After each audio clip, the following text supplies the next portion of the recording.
अस्सलातु वस्सलामु अला सय्यिदिल अंबियाइ वल मुरसलीन व अला आलिहि व अस्हाबिहि अजमईन अम्मा बाद फ़अऊज़ु बिल्लाहि मिनश शैतानिर रजीम बिस्मिल्लाहिर रहमानिर रहीम वला तक़ूलू लिमन युक़्तलू फ़ी सबीलिल्लाहि अमवात बल अहयाउन वलाकिन ला तशऊरून। आमन्तु बिल्लाहि सदक़ल्लाहु मौलानल अज़ीम व सदक़ रसूलुहुन नबियुल अमीनुल मतीनुल हबीबुल करीम व नहनु अला ज़ालिका लमिनश शाहिदीन वश्शाकिरीन वल्हम्दुलिल्लाहि रब्बिल आलमीन। मोहब्बत से दुरूद शरीफ पढ़िए। अल्लाहुम्मा सल्लि अला सय्यदना व मौलाना मुहम्मद व अला आले सय्यदना व मौलाना मुहम्मद बारिक व सल्लिम सल्लु अलैहि सलातम व सलामन अलैका या रसूलल्लाह या हबीबल्लाह सल्लल्लाहु तआला अलैहि वसल्लम। ये पंखा ना हज़रत थोड़ा सा रुख उधर फेर दीजिए, मेरी तरफ नहीं। तमाम तारीफें परवरदिगारे आलम के लिए जो पूरी कायनात का खालिक व मालिक है। बेशुमार सलातो सलाम उस मुक़द्दस नबी की बारगाह में जो रहमत बनकर हमारे दरमियान जलवा अफरोज हुए। तेरे ही नाम से हर इब्तिदा है, तेरे ही नाम तक हर इंतहा है। तेरी हम्दो सना अल्हम्दुलिल्लाह कि तू मेरे मोहम्मद का खुदा है सल्लल्लाहु अलैहि वसल्लम। जो लोग जाना चाहते हैं आप थोड़ी देर के लिए तशरीफ ले जाइए। मेरे बाद फिर पीर साहब तशरीफ लाएंगे। आप उन्हें देखेंगे, उन्हें सुनेंगे, फैज़ हासिल करेंगे। आप बहुत देर से बैठे हुए हैं, थक चुके होंगे, आपको ज़रूरत भी होगी। आप अपनी ज़रूरत पूरी कर लीजिए। थोड़ी देर के बाद फिर आप तशरीफ़ ले आइएगा। जबरन कहरन बैठना नहीं चाहिए, ज़ोर ज़बरदस्ती मत बैठिए। आप जाने की तबीयत हो तो आप चले जाइए। 2 4 10 लोग चले गए ना भाई, गए तो किसी ने रोका क्या? नहीं ना। आप बोलिए ना कुछ, मुझसे थोड़ा सा बात कर लीजिए। आप वो लोग गए तो किसी ने रोका? नहीं रोका। आप भी चले जाइएगा तो कोई नहीं रोकेगा आपको। आप तो तशरीफ ले जा सकते हैं, लेकिन अगर आप नहीं जाना चाहेंगे तो मोहब्बतों के साथ मेरे एक एक लफ्ज को आपसे माफ कीजिएगा। मैं आपका वक्त जाया नहीं करूंगा। ऑपरेटर साहब, आप अगर हैं तजर्बाकार तो फिर थोड़ा सा साउंड दीजिए ताकि मुझको थोड़ी सी ताकत मिले। दुरूद शरीफ और एक बार मोहब्बत से पढ़िए। अल्लाहुम्मा सल्लि अला सय्यदना व मौलाना मुहम्मदिन व अला आले सय्यदना व मौलाना मुहम्मदिन बारिक व सल्लिम सल्लु अलैहि सलातम व सलामन अलैका या रसूलल्लाह या हबीबल्लाह सल्लल्लाहु तआला अलैहि वसल्लम। इको दे करके आप साउंड मत बढ़ाइएगा, वरना आवाज समझ में नहीं आएगी। मशीन से आवाज बढ़ाइएगा, इको कम रखिएगा। अब आप मेरी बात गौर से सुनिए। अब आपके जलसेगाह की जो सूरत है वो आपको बताने की जरूरत नहीं है। सामईन 2 हिस्सों में बटे हुए हैं, बीच से रास्ता भी है। और अगर रास्ते पर लोगों को बुला लिया जाए तो फिर रास्ता जाम होगा, दुश्वारी होगी। थोड़ी सी दुश्वारी हम लोग बर्दाश्त कर लेते हैं, मगर गुजरने वालों को तकलीफ न दें। मगर आपकी तवज्जो मेरी तरफ होनी चाहिए। आप मोहब्बतों के साथ बैठिए। मैं जो आपसे कहना चाहता हूं, मेरी बात को आप गौर से सुनिए। हजरात, आप लतीफे सुनने की उम्मीद लगाकर मत बैठिएगा। और ये तादमे हयात उम्मीद लेकर उलमाए किराम से मत बैठिए कभी के लतीफे सुनाए जाएंगे। वो बहुत बड़ा बेवकूफ है जो जिक्र नबी की महफिल में लतीफा सुनाया करता है। आप मोहब्बतों की बातें समाअत कीजिए और जो आपके काम की चीजें हैं उसे आप सुनने की कोशिश कीजिए। उलमाए किराम से भरपूर दुआएं चाहता हूँ। मिंबरे नूर उलमाए किराम से भरा हुआ है। मैं उलमाए किराम से भरपूर दुआएं चाहता हूँ। मुझसे ज्यादा पढ़े लिखे लोग इस वक्त मिंबरे नूर पर जलवा अफरोज हैं। मुझसे बेहतर तरीके से आपको सुना सकते हैं, लेकिन चूंकि मुझको मेहमान की हैसियत से बुलाया गया है, इसलिए आपकी खिदमत के लिए थोड़ी देर मुझे पेश किया गया। मैं उन लोगों से दुआएं चाहूंगा जो मेरी इस्लाह के गरज से बैठे हुए गए। हजरात, आज ये मैं थोड़ी सी गुफ्तगू आपसे इसलिए कर रहा हूँ, आपको इस बात का अंदाजा होना चाहिए कि जलसा क्यों किया जाता है। जलसे का एक खास मकसद हुआ करता है। हम सब मुसलमान हैं, हम कलमा पढ़ने वाले लोग हैं, हम हुसैन से मोहब्बत करने वाले लोग हैं, आकाए कायनात के दीवाने हैं, हम मुसलमान लोग हैं। और मुसलमानों को इस बात का इल्म होना जरूरी है कि हम इस्लामी जिंदगी किस तरीके से गुजारेंगे। इस बात का इल्म बहुत जरूरी है कि एक मुसलमान इस्लामी जिंदगी किस तरीके से गुजारे। ये बात पता होना चाहिए मुसलमानों को। और इस बात का इल्म होने के लिए किताब पढ़ना होगा, आपको मुताला करना होगा। तारीख की किताबें पढ़िए, सीरत की किताबें पढ़िए, मजहबी किताबें पढ़िए, दीन की किताबें पढ़िए, तब आपको पता चलेगा हमारा मजहब क्या है, हमारा इस्लाम क्या है, हमारे नबी की अजमत क्या है, हमारे लिए इस्लाम ने कौन कौन सा कानून नाफिज किया है, इस्लामी जिंदगी हमें किस तरीके से गुजारनी है। इसके लिए किताब आपको पढ़ना होगा, मगर ईमानदारी के साथ बताइएगा आप, क्या आपको किताब पढ़ने की फुर्सत है? क्या आपके पास वक्त है? कोई दुकान चलाता है, कोई बिजनेस करता है, कोई खेती बाड़ी करता है, कोई सर्विस करता है, कोई स्कूल कॉलेज जाता है, सबका अपना अपना काम है। सुबह लोग उठते हैं, नाश्ते से फारिग होते हैं, दुकान चलाने वाला अपनी दुकान पर चला जाता है, सर्विस करने वाला अपनी ड्यूटी पर चला जाता है, खेती बाड़ी करने वाला अपने खेत पर चला जाता है।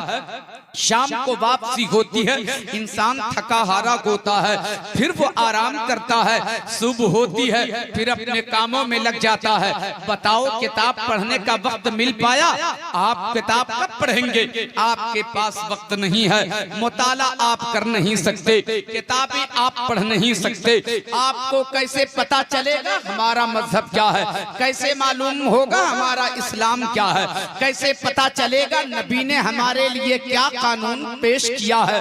कैसे मालूम होगा? मेरे दोस्तों और बुजुर्गों, हमारे बुजुर्गों के बड़े एहसानात हैं। उन बुजुर्गों ने ये देखा कि अल्लाह ताला ने रात इंसानों के सोने के लिए बनाई है, आराम के लिए बनाई है, मगर दिन भर तो आदमी आराम करता नहीं, रात को आराम करता है, दिन भर मेहनत मजदूरी करता है। अब इस्लाम कब सीखेगा? मजहब को कब जानेगा? दीनी किताबें कैसे पढ़ेगा जब इसके पास वक्त नहीं है? एक काम करो, रात के हिस्से में थोड़ा सा वक्त निकालो, कभी कभी जिक्र की महफिल सजा लो। उलमाए किराम तशरीफ लाएंगे, 1-2 घंटे खिताब करेंगे। जो आदमी 1 साल तक किताब पढ़ने के बाद मालूम नहीं कर सकता है, 2 घंटे की तकरीर में लोगों को उतनी बातें मालूम हो जाएंगी। इसलिए जलसे का रिवाज दिया बुजुर्गों ने।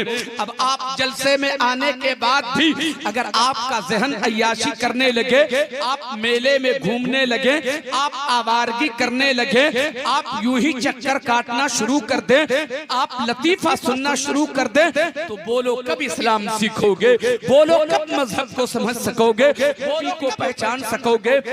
और एक बात मैं और अर्ज करता हूँ, उलमाए किराम से माजरत के साथ, आज जलसों के हालात बड़े बदले बदले से मालूम हो रहे हैं। रात भर सिर्फ नारे लगते हैं आजकल जलसों में, आजकल जलसों में सिर्फ रात भर नारे लगते हैं, नारे के सिवा कुछ नहीं। और अगर बयान हो भी रहा है तो सिर्फ बुजुर्गों के बारे में बयान हो रहा है, बस पीर की बातें हो रही हैं, बुजुर्गों की बातें हो रही हैं, औलिया अल्लाह के करामात फरमाते बयान किए जा रहे हैं। मैं आपसे कहता हूं, जो 10 साल 15 साल के बच्चे जलसे में आया करते हैं, आज से 15-20 साल के बाद इन बच्चों को पता नहीं होगा हमारा नबी कौन है, हमारे आका कौन है, हमारे रसूल कौन है, सिद्दीक किसका नाम है, उमर किसका नाम है, अली किसका नाम है। आपसे कहता हूं, कोई खातिम आपकी खिदमत में आए तो आप खतीब से कहिए मौलाना हालात के तकाज़े पूरा होना चाहिए, लेकिन मुस्तफा की सीरत भी बयान किया करो, आका की सीरत भी बयान किया करो, ताकि हम जान सके हमारे नबी का नाम मोहम्मदुर रसूलुल्लाह। नारे तकबीर, नारे रिसाला, शोहदाए करबला कॉन्फ्रेंस। थोड़ी सी बातें आप मोहब्बतों से सुनिए, सुनेंगे आप? बड़े मुबारकबाद के लायक हैं आशिकाने शोहदाए करबला कमेटी, जिन लोगों ने बड़ी मेहनतों, मशक्कतों और काविशों के बाद हुसैन के यादों की अंजुमन सजाई है। मैं दुआ करता हूं मालिक, जिन लोगों ने तेरे महबूब के नवासे हुसैन की यादों की अंजुमन सजाई है, मालिक तो उनकी दुनिया भी सजा दे और आखिरत भी सजा दे। हजरात, नौजवानों को हौसला मिलना चाहिए। नौजवान बड़े काम के हुआ करते हैं और काम तो नौजवान ही से हुआ करता है। अब बुजुर्गों से काम नहीं होता, बुजुर्गों का काम सिर्फ तस्बीह पढ़ना है। वो मुसल्ला लें और तस्बीह लेकर बैठ जाएं, नमाजों से मतलब रखें, और जो काम है मैदान का, अपने नौजवानों को मैदान में उतारिए और उन्हें दुआएं दीजिए। वो नौजवान आगे बढ़कर काम करेंगे। नौजवान बड़े काम के होते हैं, मगर कभी कभी हजरत अफसोस इस बात पर होता है कि नौजवान कभी कभी ये सोचते हैं, अरे अभी तो मैं जवान हूँ, अभी तो हमारे पास जवानी बाकी है, अभी हमारी उम्र क्या हुई है, अभी तो 15 साल की उम्र है, अभी तो 20 साल की उम्र है, अभी तो 25 साल की उम्र है, अभी तो 30 साल की उम्र है, अभी गुनाहों का वक्त है, अभी खेलने का वक्त है, अभी आवारगी का वक्त है, अभी अय्याशी का वक्त है। 40 साल पहुंचेगी हमारी उम्र, जब हम 40 साल को पहुंचेंगे तो मुसल्ला उठाया जाएगा। 40 साल उम्र होगी तो मस्जिद का रास्ता देखा जाएगा। मैं उनसे कहता हूँ, भूल है तुम्हारी, भूल है तुम्हारी, तुम जो खो रहे हो कभी पा भी नहीं सकते हो। यही तो काम की उम्र है। जिसकी उम्र 15 साल की हो, जिसकी उम्र 20 साल की हो, जिसकी उम्र 25 साल की हो, जिसकी उम्र 30 साल की हो, यही लोग तो काम के लोग होते हैं। मैं आपका 1 मिनट टाइम लेता हूं, फिर अपने उन्वान पर खिताब करूंगा। जितने लोग यहाँ पर भी सजदा न छोड़े, हम आजाद होके भी सजदा छोड़ रखे हैं, हम आजाद होके भी तिलावत छोड़ रखे हैं। कैसे हुसैनी हैं हम, कैसे हुसैनी हैं हम। क्या एहसास नहीं हो रहा है कि हमें क्या करना चाहिए? अब तक इस बात का एहसास नहीं हो सका कि हम किस लिए पैदा किए गए। अब तक इस बात का एहसास नहीं हो सका कि हमारी जिम्मेदारी क्या है। हजरात, एहसास अगर मर गया तो कभी याद नहीं होगा, और अगर एहसास जिंदा है तो फिर उठाओ मुसल्ला, शुरू कर दो अल्लाह की इबादत। सजदे आपके रुकना नहीं चाहिए, तिलावत बंद होनी नहीं चाहिए। हर पल कुरान की तिलावत करके जिंदगी में सुरूर पैदा करो और अल्लाह की रजा हासिल करो। दुरूद शरीफ पढ़िए तो बात थोड़ी सी आगे करूं।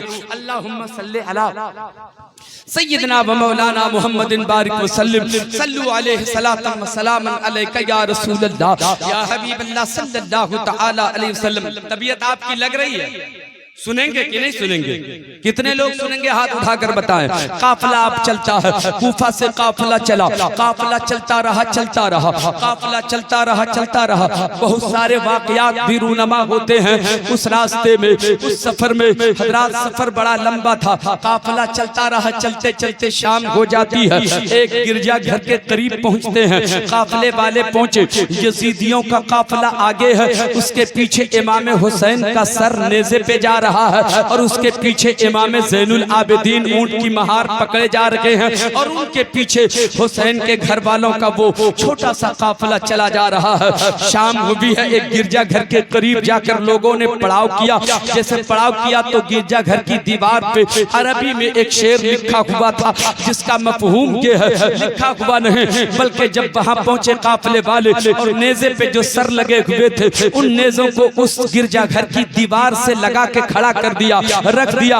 अचानक दीवार फट जाती है, दीवार शक हो जाती है, एक हाथ नमूदार होता है, एक हाथ नमूदार हुआ। उसी दीवार से शक होने के बाद दीवार से हाथ नमूदार हुआ, हाथ में लोहे का कलम था, लोहे के कलम ने एक शेर लिखा, अरबी में एक शेर लिखा। उसका मफहूम ये है कि हुसैन को कत्ल करने के बाद भी आखिरत में ये उम्मीद रखते हो कि मुस्तफा जाने रहमत तेरी सिफारिश फरमाएंगे, तेरी शिफाअत फरमाएंगे।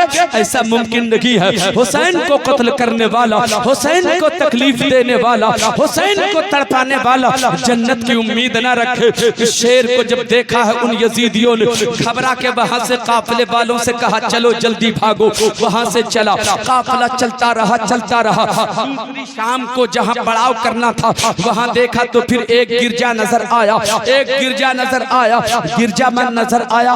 करीब गए लोग तो क्या देखा, जो शेर लोहे के कलम ने, एक हाथ में लोहे का कलम था और उस लोहे के कलम ने शेर लिखा था, वो शेर यहाँ के गिरजा की दीवार पर पहले से लिखा हुआ है। चुनांचे यजीदियों ने पता करना शुरू किया कि ये शेर यहाँ लिखा किसने। अभी तो हम लोग वहां से चले थे, वहां लोहे के कलम ने ये शेर लिखा, यहाँ किसने ये शेर लिख दिया, हम लोगों के पहुंचने से पहले यहाँ किसने लिख दिया। चुनांचे गिरजा के फादर को बुलाया, गिरजा घर के पादरी को बुलाया गया। जब पादरी आता है तो उससे पूछा यजीदियों ने कि ये शेर किसने लिखा और कब लिखा, किसने लिखा और कब लिखा।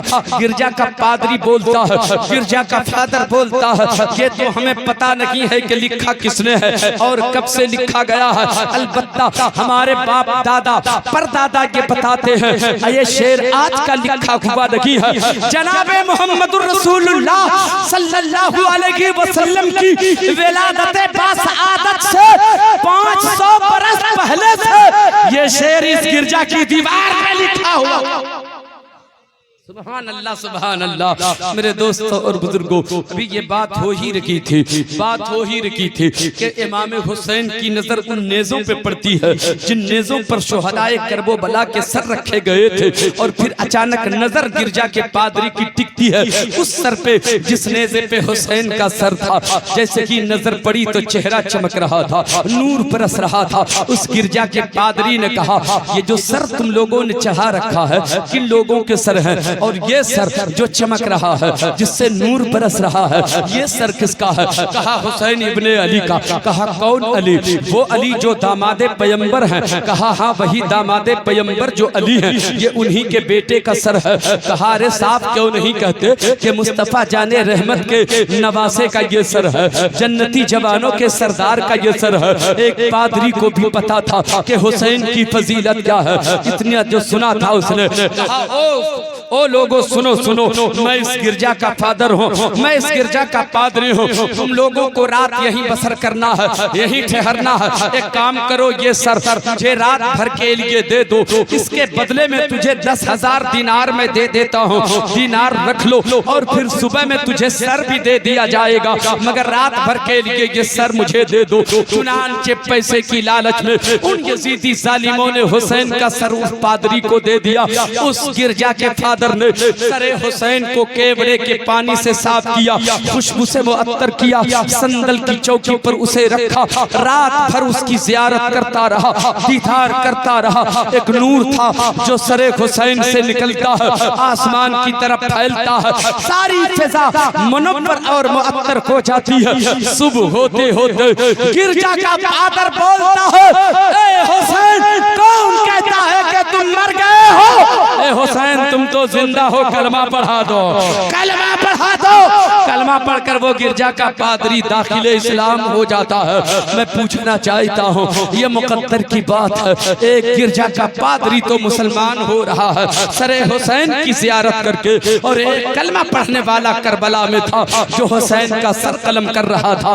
वो दुश्मन था हुसैन का, वो जालिम था जिसने हुसैन को सताया फिर सर कलम किया। मेरे दोस्तों, मैं आपसे फिर कहूंगा, यजीदी किरदार मत अपनाना वरना हुसैन को तकलीफ होगी। बहरहाल फिर वो काफिला चला। काफिला चलते चलते 19 मंजिलें तय की काफिले वालों ने। 80 शहरों में फिराया गया उन काफिले वालों को। 28 दिनों का सफर होता है उन काफिले वालों का।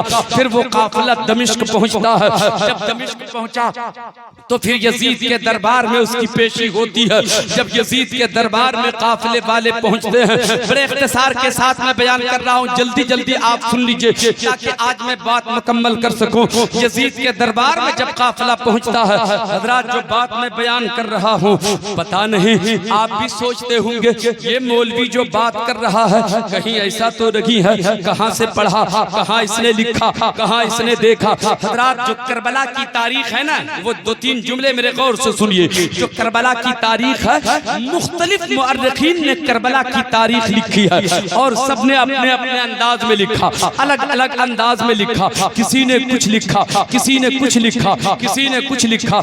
जिसने जैसा सुना, जिसको जैसा पता चला उसने लिख दिया।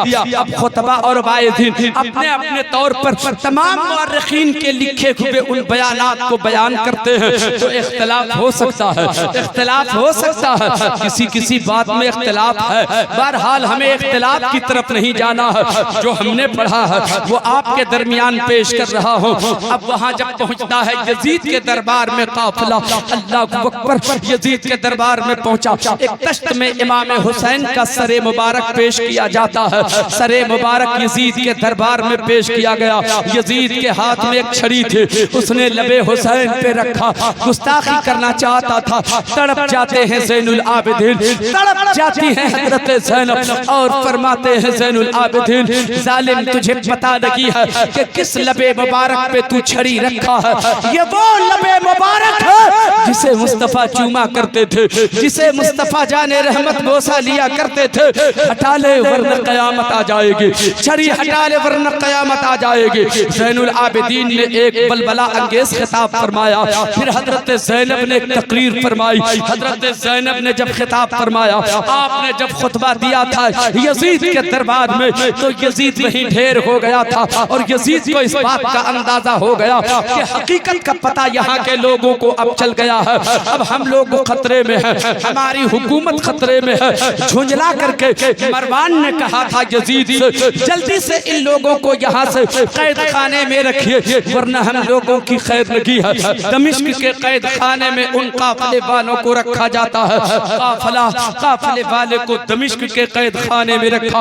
वो ऐसी अंधेरी कोठरी है जहाँ ये समझना मुश्किल है कि कब सूरज निकलता है, कब सूरज डूब जाता है। उसी अंधेरी कोठरी में काफिले वालों की जिंदगी गुजर रही है, मगर फिर भी नमाजें कज़ा नहीं होती। वहाँ भी तिलावत हो रही है, वहाँ भी सजदे हो रहे हैं। मुहतरम दोस्तों और बुजुर्गों, एक जमाना गुजरा, कुछ दिन गुजरे। एक अब्दुल्ला नाम का शख्स दमिश्क के उसी कैद खाने के किनारे से गुजर रहा था। अब्दुल्ला नाम का एक शख्स गुजर रहा था कि अचानक दमिश्क के उस कैद खाने से रोने की आवाज मिलती है। उस रोने की आवाज में बड़ा दर्द था, उसमें दर्द था, उसमें दर्द था और उस दर्द को महसूस कर लिया अब्दुल्ला ने। कान लगाकर सुनने लगा। उसने महसूस किया ये जो रो रहा है ना, लगता है कोई कई दिनों का भूखा है, कई दिनों का प्यासा है, लगता है मजलूम लोग हैं, वही लोग कैद खाने में हैं, इन भूखों को खाना खिलाना चाहिए। अब्दुल्ला तेजी से अपने घर जाता है। मैं बात तेजी के साथ मुकम्मल कर रहा हूँ, तवज्जो है ना आप लोगों की? कितने लोगों के हाथ उठा के बताएंगे वो लोग जो लोग सुन रहे हैं? कुर्सी वाले भी सुन रहे हैं क्या? तो हाथ उठा के बताइए मुझको। सुभान अल्लाह, सुभान अल्लाह।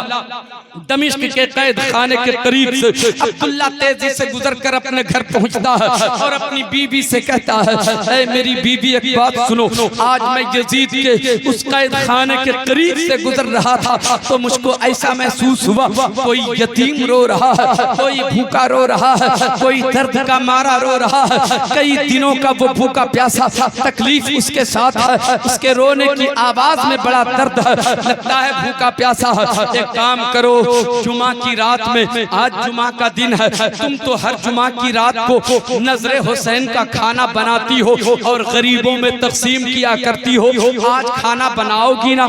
आज खाना बनाओगी, आज जुमा का दिन है, ये नजरे हुसैन का खाना आज गरीबों को देने मत जाना, यही खाना हमें देना, मैं पहुंचा दूंगा कैद खाने में, उस गरीब को खिलाना है, नजरे हुसैन का खाना खिलाना है। अल्लाह अकबर। उस खातून ने नजरे हुसैन का खाना तैयार किया है और खुद वो कहती है, नहीं आप न जाएं, मुझे जाने दे, खाना अपने सर पे रखा है, यजीद के कैद खाने वो पहुंच जाती है। वो अब्दुल्ला की बीवी मोमिना थी, हुसैन से मोहब्बत करने वाली थी, अहले बैत अतहार से मोहब्बत करने वाली थी। यजीद के कैद खाने के दरवाजे पर जैसे कि पहुंचती है, सबसे पहली नजर एक नौजवान पे पड़ती है। नौजवान पे जब नजर पड़ी तो क्या देखती है?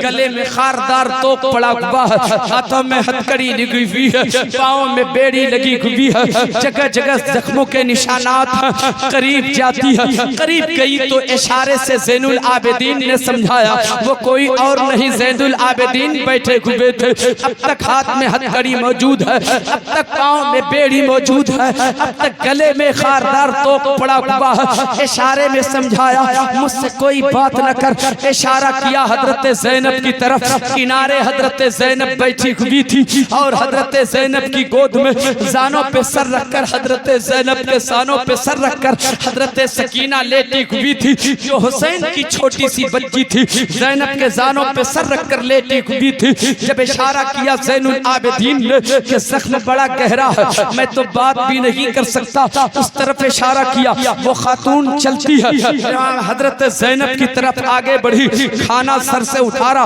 जमीन पे रखा, जैसे कि करीब पहुंची हजरत सकीना उठकर बैठ जाती है। जिधर खाना रखी थी उस खातून ने उस खाने की तरफ देखने लगती है। वो खातून तड़प के फिर पलटती है, खाना उठाती है, खाना लेकर करीब जाती है और कहती है, ए बच्ची ले, ये खाना तेरे लिए लेकर आई हूँ, ये खाना खा ले, तेरी भूख मिट जाएगी, तेरी भूख मिट जाएगी, तुझे तवानाई हासिल हो जाएगी, तुझे ताकत का एहसास होगा, इस खाने को खा लो। जनाब ज़ैनब फरमाती है, नहीं नहीं, तू आई तेरी मोहब्बतों का शुक्रिया, मगर तू खाना लेकर चली जा, हम सदका नहीं खाते, सदका हम पे हराम है, हम सदका नहीं खाते। वो खातून कहती है, नहीं नहीं, ये सदके का खाना नहीं है, ये नजरे हुसैन का खाना है, खाओगे तो जल्दी से ताकत मिलेगी, खाओगी इस खाने को तो रूहानियत नसीब होगी। इस खाने में बड़ा मजा है, इस खाने में बड़ा कैफ है, इस खाने में बड़ा जायका है। नजरे हुसैन का खाना जो खाता है बीमार होता है तो शिफा मिल जाती है, नजरे हुसैन का खाना जो खाता है कमजोर होता है तो उसे ताकत मिल जाती है। तुम भी खाओ ना, बच्ची को भी खिलाओ ना। इमाम ज़ैनुल आबिदीन देखते चले जा रहे हैं, बहस हो रही है। सैयदा ज़ैनब फरमाती है, ये नजरे हुसैन का खाना क्या है?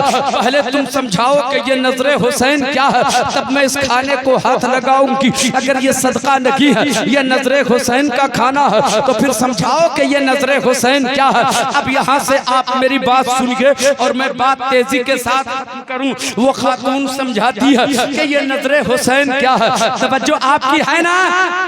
एक बार मोहब्बत से बोले तो या हुसैन, और जरा ऊंची आवाज में बोले या हुसैन। सुभान अल्लाह, सुभान अल्लाह। वो कहती है, नजरे हुसैन में समझाऊं, मैं अमीर बाप की बेटी, मैं रईस बाप की बेटी, एक बार मैं बीमार हो गई, बीमार हो गई तो हो गई, इलाज होता रहा, डॉक्टर हकीम सब फेल हो गए, सबकी दवा कारगर नहीं हुई, सबकी दवा बेमुअस्सिर, सबकी दवा कारगर नहीं हुई, सबकी दवा बेअसर हो गई, कोई नुस्खा मुअस्सिर नहीं, कोई दवा मुअस्सिर नहीं, सबने ला इलाज कह के रुखसत कर दिया। मेरे बाप को आखिर आखिर में यकीन हो गया कि अब मेरी बेटी बचेगी नहीं। डॉक्टर ने जवाब दिया, हकीम ने जवाब दिया, कहा कि ले जाओ, चंद दिनों तक ये जिंदा रहेगी, उसके बाद ये दुनिया से चली जाएगी, कोई दवा असर करती ही नहीं है। मेरा बाप चुपके चुपके बड़ा रोता था, चुपके चुपके मेरा बाप बड़ा रोता था। मैं इकलौती बेटी थी अपने बाप की, आगे पीछे तो कोई था भी नहीं। मेरे सामने जब मेरा बाप होता तो मुस्कुराता था, मुझको मेरी तबीयत बहलाता था, लेकिन जब मुझसे दूर होता तो चुपके चुपके आंसू बहाता था कि अब अपनी बेटी के बगैर कैसे रह पाऊंगा। बेटी का जुदाई का गम खाए जा रहा था। एक रोज मैंने महसूस कर लिया मेरा बाप चुपके चुपके रोता है, हर दरवाजा मेरे इलाज का बंद हो चुका है, कहीं मुझे शिफा नहीं मिल रही है। मैं तो अपने बाप से मैंने कहा, ऐ मेरे अब्बू जान, मैं जानती हूँ कि डॉक्टर ने इलाज कह के रुखसत कर दिया है, अब मैं नहीं बचने वाली हूँ, मगर ऐ मेरे अब्बू, मैंने सुना है मदीने में एक ऐसा शख्स है जिसका नाम मोहम्मदुर रसूलुल्लाह है। उस दरबार से कोई खाली वापस नहीं हुआ, वहाँ जो भी जाता है मुरादें पाता है, बीमार जाता है शिफा पाता है, जरूरतमंद जाता है जोलियां भर के लाता है, जो दर्द लेके जाता है दर्द काफूर होके आता है। मुझे भी एक बार लेकर चलिए ना, मुझे भी उस दरबार में पहुंचाइए ना। मेरा बाप मुझे लेकर चला और अपनी गोद में उठाया, मुस्तफा जाने रहमत के घर पहुंचा, आकाए कायनात की दहलीज पे पहुंचा, अपनी जिंदगी की सारी कहानी मुस्तफा जाने रहमत को बताया। अब आप अंदाजा लगाओ, ज़ैनब से वो खातून कहानी सुना रही है, बता रही है, मैं गई मोहम्मदुर रसूलुल्लाह के दरबार में, मेरे बाप ने मोहम्मद के कदमों में मुझे रख दिया और जैसे कि पूरी कहानी सुनाया, अपनी जिंदगी की आप बीती सुनाया।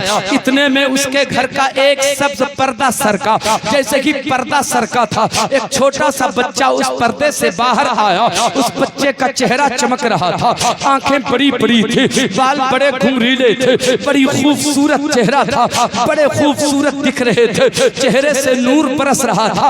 आगे बढ़ा तो उस मोहम्मद ने ये नाम कह के पुकारा, ए हुसैन करीब आओ मेरे बेटे। जब वो बच्चा हुसैन जिसका नाम था वो जब करीब गया तो मोहम्मद ने ये कहा था, ए हुसैन इस बच्ची के सर पे हाथ रख दो, ये लाइलाज होके आई है, इसके सर पे हाथ रख दो ताकि परवरदिगार इसे दोबारा जिंदगी अता कर दे। वो बच्चा आगे बढ़ा, अपने नाजुक लबों से कुछ पढ़ता जा रहा था, कुछ बोलता जा रहा था, दम करता जा रहा था। मैं क्या बताऊं, वो छोटा सा बच्चा जिसका नाम हुसैन था वो दम करता जा रहा था, फूंकता जा रहा था। मेरी जिंदगी की सांसें बढ़ती जा रही थे, जो बीमारी मेरे अंदर थे उसे शिफा मिलती चली जा रही थी। थोड़ी ही देर के बाद मैं सेहतयाब हो गई, मैं शिफायाब हो गई। उसके बाद वो बच्चा पर्दे के अंदर चला गया तो मोहम्मद ने कहा सल्लल्लाहु अलैहि वसल्लम, मोहम्मद ने कहा, ओ बेटी के बाप, ले जा अपनी बेटी को, परवरदिगार ने मेरे हुसैन के सदके में तेरी बेटी को दोबारा जिंदगी अता फरमा दिया है, जिंदगी अता फरमा दिया। फिर या रसूल अल्लाह, फिर मेरा बाप, तवज्जो से सुनिए, बात खत्म कर रहा हूँ। फिर मेरा बाप मुझे वहां से लेकर चला, मेरी जिंदगी गुजरती रही। मगर मेरे बाप ने क्या किया, उस दिन से मेरे बाप ने जब जुमा का दिन आता था उसी हुसैन के नाम पे खाना तैयार करता।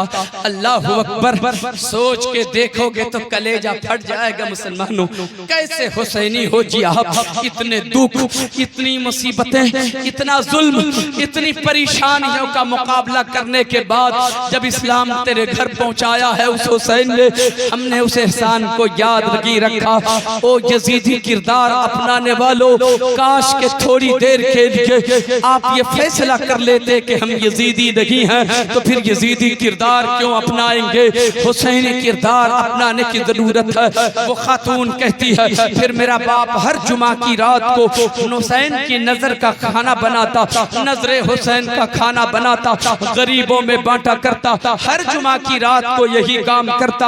अगर कोई बीमार उस खाने को खाता था तो उस खाने की बरकत से, हुसैन की बरकत से, हुसैन के नाम की बरकत से उस बीमार को शिफा मिल जाया करती थी, उस बीमार को शिफा मिलती थी। कमजोर खाता तो सेहतमंद हो जाया करता था, भूखा अगर खा लेता था आसूदा हाल हो जाया करता था।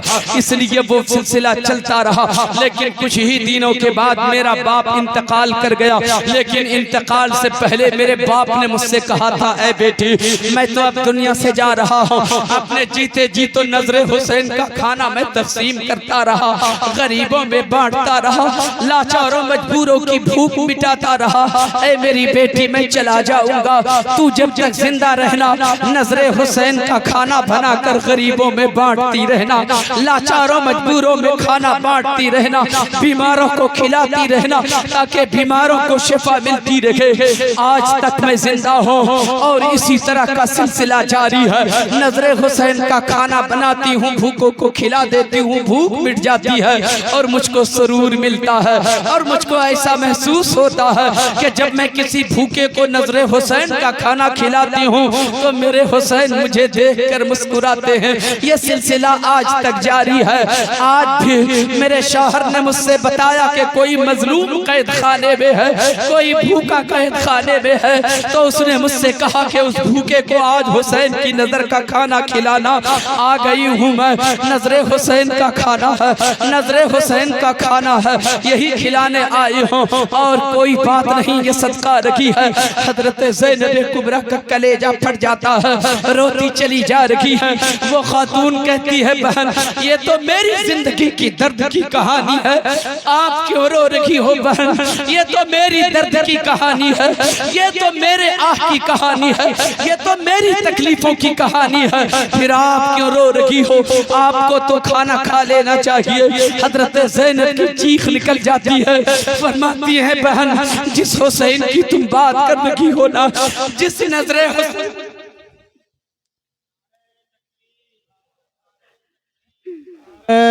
तकबीर, नारे रिसालत, नारे रिसालत, नारे हैदरी, नारे हैदरी, जिक्रे शोहदाए करबला, जिक्रे शोहदाए करबला, नारे तकबीर।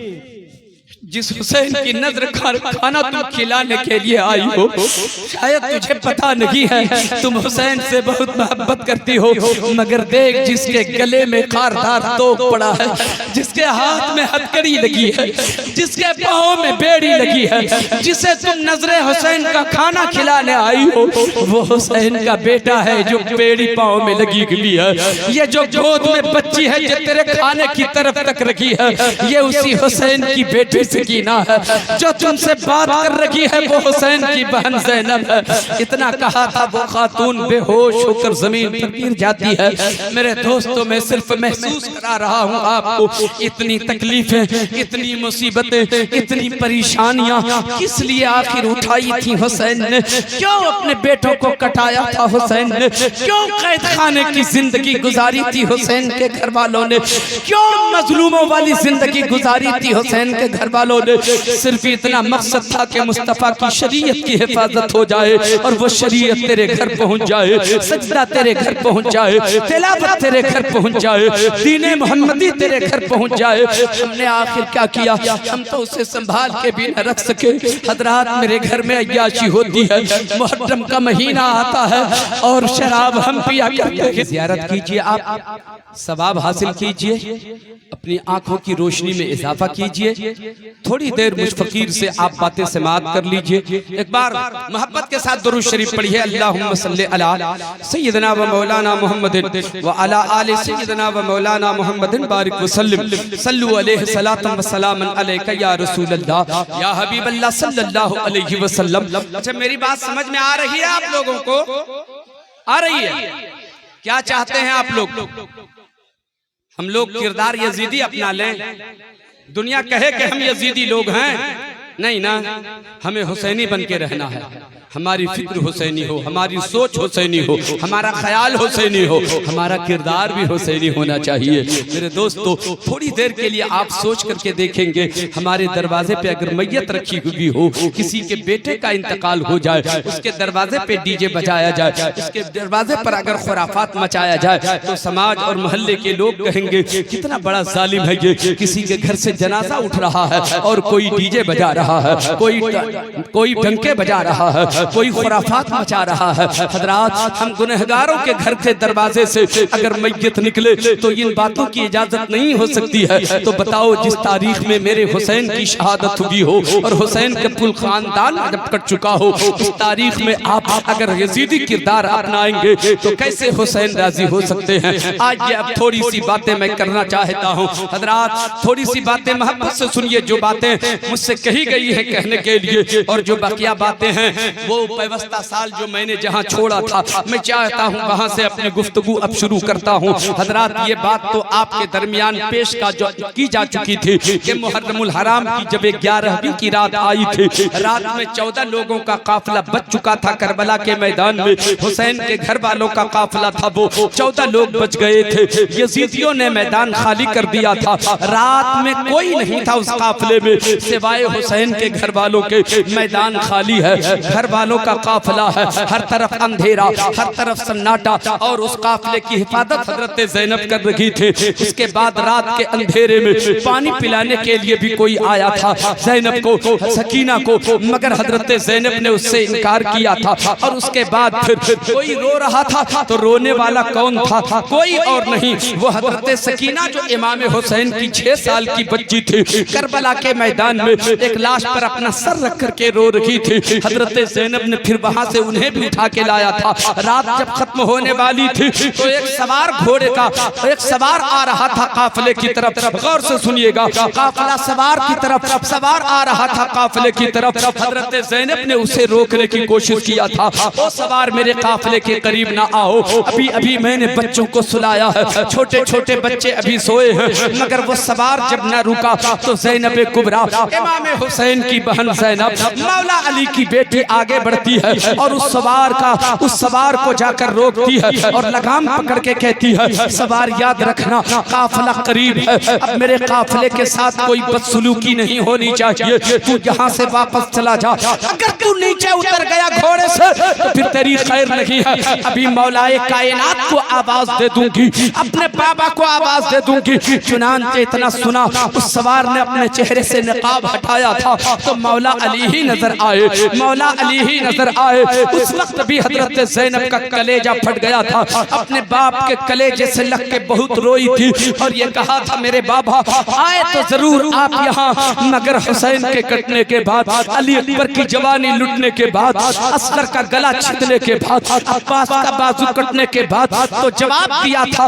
उस नूरानी पैकर में आने वाले अली ने जवाब दिया था, बेटी ज़ैनब सब्र की जरूरत है, सब्र करना, सब्र का दामन न छोड़ना, तेरा इम्तिहान हो रहा है। बचाना मकसूद नहीं था, हुसैन को अगर बचाना होता तो मैं करबला के मैदान में आता, जैसे अभी आया मैं तो तुझे बिशारत देने आया हूँ। अगर बचाना मकसद होता तो करबला के मैदान में आता, अली अकबर को बचाता, अब्बास को बचाता, अली असगर को बचाता, मगर उन्हें बचाना मकसद नहीं था। बचाना तो मुस्तफा की शरीयत को था, बचाना तो काबे के भरम को था, इसलिए उन्हें कटने दिया। तूने उन्हें कटा करके, हुसैन को कटा कर मुस्तफा की शरीयत को बचा लिया। अल्लाहु अकबर। ये कहने के बाद उन्हें तसल्ली दी मौला अली ने। वो नूरानी पैकर में आने वाला अली अब अपनी बेटी से फिर रुखसत होते हैं। रुखसत हुए, एक बेटी अपने बाप को जाते हुए जब देख रही है, कलेजा पकड़ के बैठ जाती है और रोती है। एक बेटी जब अपने बाप से रुखसत होती है शादी के दिन, शादी करने के बाद तो बाप का भी कलेजा फट जाता है। आज एक बाप हमेशा के लिए रुखसत हो रहा था, बेटी अपने बाप से जुदा हो रही थी, हसरत भरी निगाह से देखती रही ज़ैनब। और उसके बाद फिर ओझल हो गए मौला कायनात, किसी तरीके से सुबह होती है। ये बातें मैंने अर्ज किया था तफसील के साथ, सिर्फ आपके सामने एरो पेश कर रहा हूँ ताकि जो गुजरी हुई बातें थी, जो आपने सुन रखा था, वो ताज़ा हो जाए और आने वाली गुफ्तगू को समाअत करने में आप कैफ महसूस करें। हजरात, अब रात 11 की खत्म होती है। मुहर्रमुल हराम की 11वीं तारीख का दिन आता है, सूरज निकला, फिर यजीदी गुंडे आए, काफिले के करीब आए, इमाम ज़ैनुल आबिदीन जमीन पर लेटे हुए थे। आए यजीदी गुंडे ने उन्हें हथकड़ी लगाई, बेड़ियां डाली और उसके हाथ में ऊंट की महार पकड़ा कर कहा, अपने काफिले को लेकर अब कूफा चलो, तो आगे आगे पैदल चलेगा, सारे लोग सवार होंगे। आप अंदाजा लगाओ प्यारे मुसलमानों, बुखार की शिद्दत से तड़प रहे थे ज़ैनुल आबिदीन, बीमार की हालत में थे और पूरे काफिले की रहनुमाई करते हुए जा रहे थे। काफिला चलते चलते अचानक एक जगह ठहरा भी था जहां नेज़ा जमीन में गड़ गया था। हुसैन का सर आगे बढ़ने को तैयार लगी, तमामों ने कोशिश कर लिया मगर नेज़ा जमीन से जब नहीं उखड़ रहा था तो शिम्र आकर ज़ैनुल आबिदीन से कहता है, अपने बाप से कहो कि आगे बढ़े वरना तकलीफ और बढ़ा दी जाएगी। तो हजरत ज़ैनब ने जाकर सरे हुसैन से कहा, ए मेरे भाई आगे क्यों नहीं बढ़ते हो? जनाबे हुसैन ने जवाब दिया, सरे हुसैन से आवाज आई, बहन कैसे आगे बढ़ो? बेटी फातिमा, बेटी सकीना को इन जालिमों ने ऊंट से दुर्रे मार मार कर गिरा दिया है, रास्ते में अकेली पड़ी हुई है, पहले उसे उठा कर लाओ तब मैं आगे बढ़ूंगा। चुनांचे तलाश में ज़ैनब निकली है, फिर तलाश करके लाती है हजरत सकीना को और उसके बाद काफिला आगे बढ़ता है। काफिला अब कूफा के करीब पहुंचा, यहाँ तक आपको पहुंचाया था तफसील के साथ। अब जो बातें कर रहा हूँ गौर से सुनिए, जो बकिया बातें हैं। काफिला कूफा के करीब पहुंच गया है, थोड़ी सी बातें और मैंने बयान की थी मगर उसे सुनिए, आप गौर से सुनिए, तवज्जो है आप लोगों की? कितने लोग सुन रहे हैं हाथ उठाकर जरा सा बताएं। हजरत गिरामी मैं जानता हूँ नारे लगाना कामयाबी नहीं है, बस मेरे एक एक जुमले को अपने दिल में उतारने की जरूरत है, जहन में उतारिए और ये सोचिए थोड़ी देर के लिए इतनी कुर्बानी क्यों दी गई है, इतनी मुसीबतों का सामना क्यों करना पड़ा है, इन परेशानियों का मुकाबला हुसैन ने क्यों करा है, अपने खानदान क्यों क्यों कटाया है। हम गुनहगार हैं जी, हम बड़े बदकार सियाकार पापी हैं जी, इतने पापी होने के बावजूद हुसैन को हमारी फिक्र रहे कि इन गुनहगारों के घर सजदे पहुंचाए जाएं, इन गुनहगारों के घर नमाजें पहुंचाई जाएं, इन गुनहगारों के घर कुरान की तिलावत पहुंचाई जाए। कुरान की तिलावत तेरे घर पहुंचाने के लिए, सजदा तेरे घर पहुंचाने के लिए, दीन तेरे घर पहुंचाने के लिए हुसैन ने सारा खानदान कटा दिया। तब दीन तेरे घर आया है, तब सजदे तेरे घर आए हैं, तब तिलावत तेरे घर हो रही है। आप बताओ तो सही, आपने अब तक अपनी जिंदगी में उस हुसैन के लिए क्या किया जिस हुसैन ने तेरे लिए सारा खानदान कटा दिया है? ए मुसलमानों जरा कलेजे पर हाथ रखकर सोचना कि तुम कितने बड़े जालिम हो, तुम कितने बड़े बेवफा हो। क्या उस हुसैन को राजी करने के लिए एक वक्त हम तिलावत भी करके उनकी रूह को इसाले सवाब नहीं करते? हमसे बड़ा गद्दार कौन होगा? मैं चापलूस मौलवी नहीं हूँ कि आपको बख्श दूं, मैं सच्ची बात कर रहा हूँ। अगर बुरा लगे तो थोड़ी देर के लिए बुरा लगे, मगर वो आपका बहुत बड़ा दुश्मन है जो आपको गलत रास्ते पे चलते हुए देखे और रास्ता न दिखाए। आपका वो दोस्त है जो आपको गलत राहों पे चलते हुए रोके और सही रास्ता बता दे। हजरात गौर से सुनिएगा, काफिला कूफा के करीब पहुंचता है, अब उस काफिले को रोक दिया जाता है। काफिले को रोका, अल्लाह अकबर, 34 घंटे तक काफिले को शहर के बाहर रोक दिया गया। शहर की सजावट हो रही है, कूफा की गलियां सजाई जा रही हैं। जब गलियां सज के तैयार हो जाती हैं, शहर सज चुका है, काफिले को अंदर आने की इजाजत मिलती है। काफिला वो लुटा हुआ काफिला, वो मजलूमों का काफिला अब कूफा की गलियों से गुजर रहा है। इब्ने ज़ियाद के दरबार तक उस काफिले को पहुंचना है। अल्लाह अकबर, काफिला चलता रहा गलियों से, तमाशाई तमाशा देख रहे थे। कोई बच्चे अपनी खिड़कियों से, कोई अपने दरवाजे से निकलकर, कोई सड़कों पर आकर, कोई अपने छतों पर चढ़कर, तब लोग तमाशा देख रहे थे। उन तमाशाइयों में एक खातून अपने छत पर बैठकर तमाशा देख रही थी। मजलूमों का काफिला गुजर रहा है। कूफा के लोगों को अब तक इस बात का इल्म था कि जो काफिला जा रहा है वो यजीद के बागियों का काफिला जा रहा है माअल्लाह, अमीरुल मोमिनीन के बागियों का काफिला जा रहा है माअल्लाह। अरे जालिम, वो बागियों का काफिला नहीं, वो तो मजलूमों का काफिला जा रहा है, इस्लाम के पासदारों का काफिला जा रहा है, शरीयत की हिफाजत करने वालों का काफिला जा रहा है। वो औरत जो छत पर बैठकर काफिले वालों को देख रही थी, अचानक उसकी नजर हजरत सकीना पे पड़ती है। हुसैन की बेटी सकीना जो 6 साल की उम्र है, देखती क्या है उस औरत ने, होठों पे पपड़ी पड़ी हुई है, बाल उलझे हुए हैं, कुर्ते कई जगहों पे फटे हुए हैं। उस औरत को बर्दाश्त न हो सका, अपने छत से चलती है, थोड़ा सा खाना लेती है, थोड़ा पानी लेती है, मजमे को चीरते फाड़ते काफिले के बीच पहुंचती है, सकीना के करीब पहुंच करके थोड़ा सा पानी पिलाती है। ए बच्ची, तू पानी पी ले, तू पानी पी ले, तू पानी पी ले, बड़ी प्यासी मालूम हो रही है, तेरे होठों पे पपड़ियां पड़ी हुई हैं, तेरे होठ गवाही दे रहे हैं कि तू कई दिनों की प्यासी है, तेरे फटे हुए कपड़े बता रहे हैं कि तू मजलूम लोग हो तुम लोग। पर पानी तो 2 घोंट पिला दिया उस खातून ने। हजरत ज़ैनब ने आगे बढ़कर कहा, ओ खातून, तूने इस पे तरस कैसे खाया, पानी पिलाया, अब तक तो किसी को तरस न आया, तूने इसे पानी पिलाया, मैं इसकी उजरत तुझे देना चाहती हूँ, इसका सिला देना चाहती हूँ। हजरत ज़ैनब जो हुसैन की बहन है, वो कहती है मैं इसकी उजरत तुझे देना चाहती हूँ, बोल उजरत में क्या लेगी, इसके सिले में क्या लेगी, इसके बदले में क्या लेगी, मगर देने से पहले मैं ये चाहूंगी कि तू अपना तारुफ करा, अपना इंट्रोडक्शन करा, अपनी पहचान करा कि तू है कौन जो इस बच्ची पे रहम आ गया। किसी को तो रहम न आया, सबने तो तमाचे लगाए, सबने तो दुर्रे लगाए, लोगों ने काल की बालियां छीन ली हैं, कान को लहू लहान किया है, दुर्रे भ्रमों ने मारा है, मगर तू कौन है जो इस बच्ची पे तरस आ गया, तू कौन है बता, बता तब तुझे सिला देती हूँ, बता तब तुझे इसका बदला चुकाती हूँ। वो खातून कहती है, यूं तो मुझे इसका सिला कुछ नहीं चाहिए, लेकिन अगर आप देना चाहते हैं तो पहले मैं अपनी पहचान करा देती हूँ। कलेजे पे हाथ रखकर सोचना प्यारे मुसलमानों, वो वक्त कैसा वक्त होगा, वो घड़ी कैसी घड़ी होगी। वो खातून अर्ज करती है, अगर सुनना चाहती हैं आप तो सुनिए, मैं मदीने की रहने वाली, मदीने में रहा करती थी, मदीने में एक अमीर बाप की बेटी, अपने बाप की एकलौती बेटी थी, नाज़ो नेअम में पला करती थी, किसी चीज की कमी नहीं थी, फर्श मखमल पे चला करती थी, कहीं से कोई दिक्कत नहीं, मगर मेरा बाप बड़ा दीनदार था, मजहबी ख्याल का था, मोहम्मद रसूलुल्लाह से सच्ची मोहब्बत करने वाला था, 5 वक्त नमाज का पाबंद था।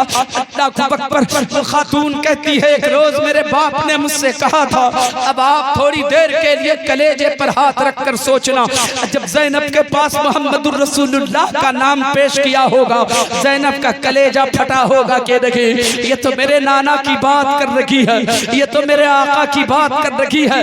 मेरे दोस्तों और बुजुर्गों, वो खातून कहती है, मेरे बाप ने उससे कहा, है बेटी एक बात बता, तू तो बड़ी अमीर बाप की बेटी है, मगर ये बता तुझे दुनिया पसंद है या आखिरत पसंद है? तो मैंने अपने बाप से कहा, मेरे अब्बू मुझे तो आखिरत पसंद है। मेरे बाप ने कहा, बेटी अगर तुझे आखिरत पसंद है तो फिर महल से निकलना होगा, फर्शे मखमल पे चलना छोड़ना होगा, कांटों भरा जंगल होगा और उन राहों पे चलना होगा। अगर तुझे आखिरत पसंद है तो चल फातिमा ज़हरा की कनीज बन के जिंदगी गुजार, फातिमा की नौकरानी बन के जिंदगी गुजार। मैंने बखुशी कबूल किया, मेरे बाप ने सैयदा फातिमा ज़हरा के घर पहुंचाया। अब आप थोड़ी देर के लिए सोचो, ज़ैनब के सामने ज़ैनब की अम्मी की बात की जा रही है, हजरत ज़ैनब के सामने सैयदा फातिमा ज़हरा की बात हो रही है। उस खातून को अब तक पता नहीं है कि मैं बात किससे कर रही हूँ। वो कहती है, क्या बताऊं, जब फातिमा के घर पहुंचाया मेरे बाप ने, उस घर में पहुंचा तो ऐसा लगा कि मैं किसी और दुनिया में चली आई हूँ। उस घर में छोटे छोटे 2 बच्चे थे, एक का नाम हसन था, एक का नाम हुसैन था। अल्लाह अकबर। वो कहती है, एक बच्चे का नाम हसन, एक बच्चे का नाम हुसैन। उन बच्चों के साथ में खेला करती थी, दिल बहलाया करती थी। कभी कभी मोहब्बत जब गालिब आ जाती, उन दोनों बच्चों को अपनी गोद में उठा लेती। जैसे कि उन दोनों बच्चों को गोद में उठाती, ऐसा महसूस होता था जन्नत मेरी गोद में सिमट कर आ गई है, जन्नत मेरी गोद में सिमट सिमट कर आ गई है। मैं खेलती थी, बड़ा अच्छा लगता था। उस घर में कभी बर्तन धोती, कभी झाड़ू लगाती, और हाँ उस घर में एक छोटी सी बच्ची भी थी, छोटी सी बच्ची थी। उस बच्ची का नाम जैनब था। उस जैनब के साथ भी मैं खेला करती थी। घरंदो बनाती मिट्टी के और उसके साथ खेला करती। कभी वो घरौंदे बिगाड़ भी देती थी, मगर मैं मुस्कुरा के टाल देती और फिर घरौंदे बना देती। वो खुश हो जाया करती थी, उसके साथ खेला करती थी। लेकिन जब मैं फिर धीरे धीरे बड़ी हो गई, मेरे बाप ने मेरी शादी करा दी। शादी कराई तो मेरा शौहर रहने वाला कूफा का। मेरा शौहर जब लेकर मदीने से कूफा आने लगा तो मेरे बाप ने मुझसे कहा, बेटी जाना, अपनी मखदूमा से मुलाकात कर ले, आखिरी बार सफर कर रही हो, पता नहीं अब कूफा से कब तेरी वापसी होगी। अपनी मखदूमा की दुआएं ले लो, न जाने सैयदा फातिमा की जियारत फिर कब होगी, जाओ उनसे दुआएं ले लो। मैं चली शादी के बाद। मेरा शौहर जब कूफा लेकर चला, उससे पहले अपनी मखदूमा से जाकर मिली सैयदा-ए कायनात, सैयदा-ए कायनात सैयदा फातिमा ज़हरा रज़ी अल्लाह तआला अन्हा से मैं मिली और जाकर कहा, ऐ मेरी मखदूमा, ऐ खातूने जन्नत, मेरे लिए दुआएं फरमाइए, जिंदगी के लिए भी, आखिरत के लिए भी, आखिरत के लिए भी, दुनिया के लिए भी दुआएं दीजिए। अब मैं अपने शौहर के साथ जा रही हूँ तो मेरी मखदूमा ने कहा, ढेर सारी दुआएं मुझे दी और दुआएं देने के बाद रुखसत किया तो कहा, मगर ओ मेरी खादिमा जा रही हो तो जाओ, पूरी जिंदगी खुश रहोगी, कहीं से कोई कमी नहीं होगी, मगर एक बात याद रखना, अगर तेरी जिंदगी में कभी किसी मजलूम पर नजर पड़ जाए, किसी मजलूम के काफिले पे तेरी नजर पड़ जाए तो मजलूम की मदद जरूर करना। आज मैंने जब तेरे काफिले को गुजरते देखा ना तो मेरी मखदूमा की नसीहत मुझे याद आई, उनकी वसीयत मुझे याद आई, उनके जुमले मुझे याद आए। शायद मेरी मखदूमा ने आज ही के दिन के लिए ये नसीहत किया हो, इसलिए छत से चली आई और इस बच्ची को पानी पिला दिया। आपको तो मैंने अपना तारुफ कराया। रोती चली जा रही है हजरत ज़ैनब, अभी तक उसे पता भी नहीं है कि जिससे मैं बात कर रही हूँ वो कौन है।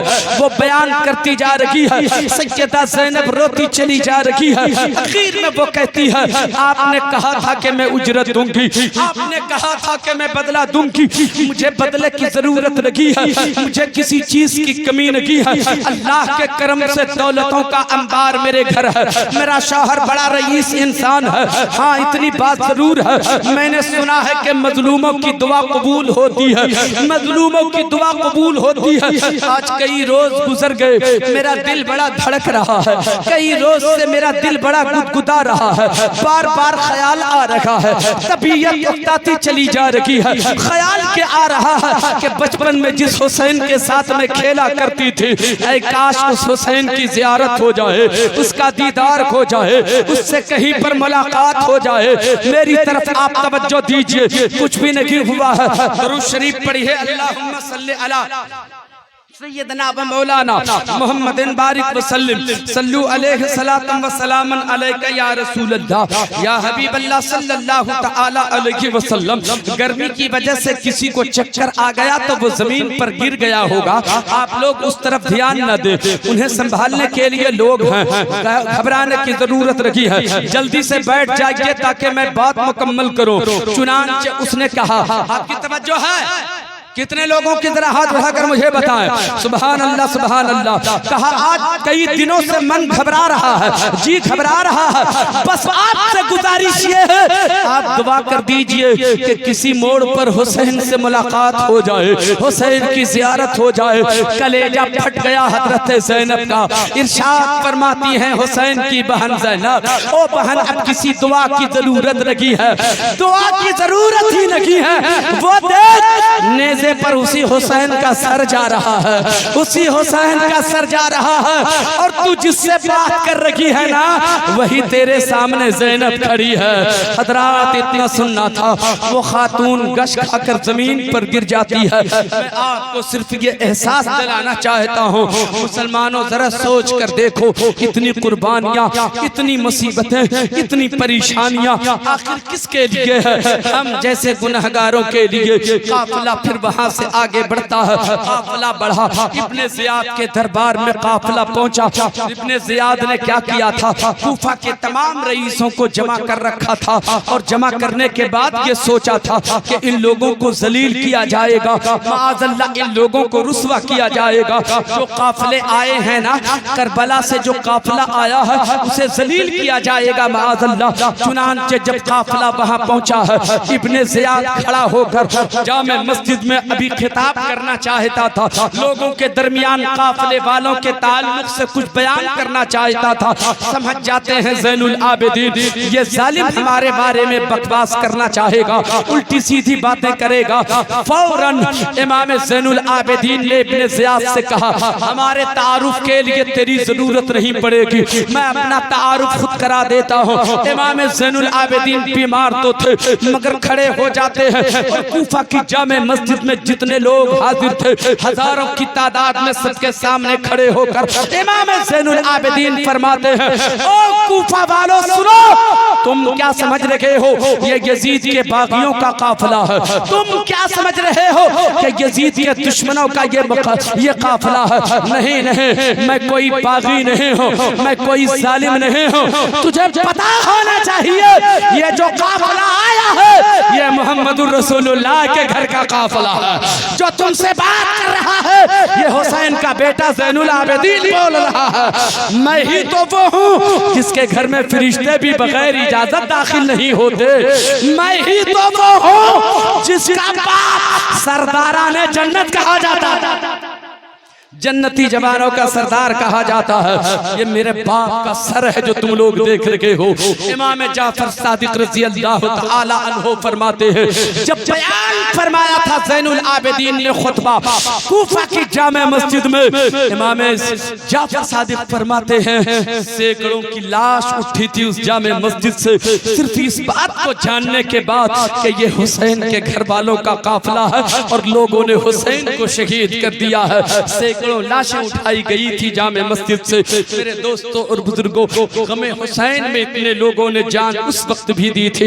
इब्ने ज़ियाद को समझ में आया कि ये लोग तो अब हमारी ज़मीन हमें जलील कर देंगे, मैं यहाँ का हाकिम हूँ, मैं यहाँ का गवर्नर हूँ, ये लोग मेरी पोल खोल चुके हैं।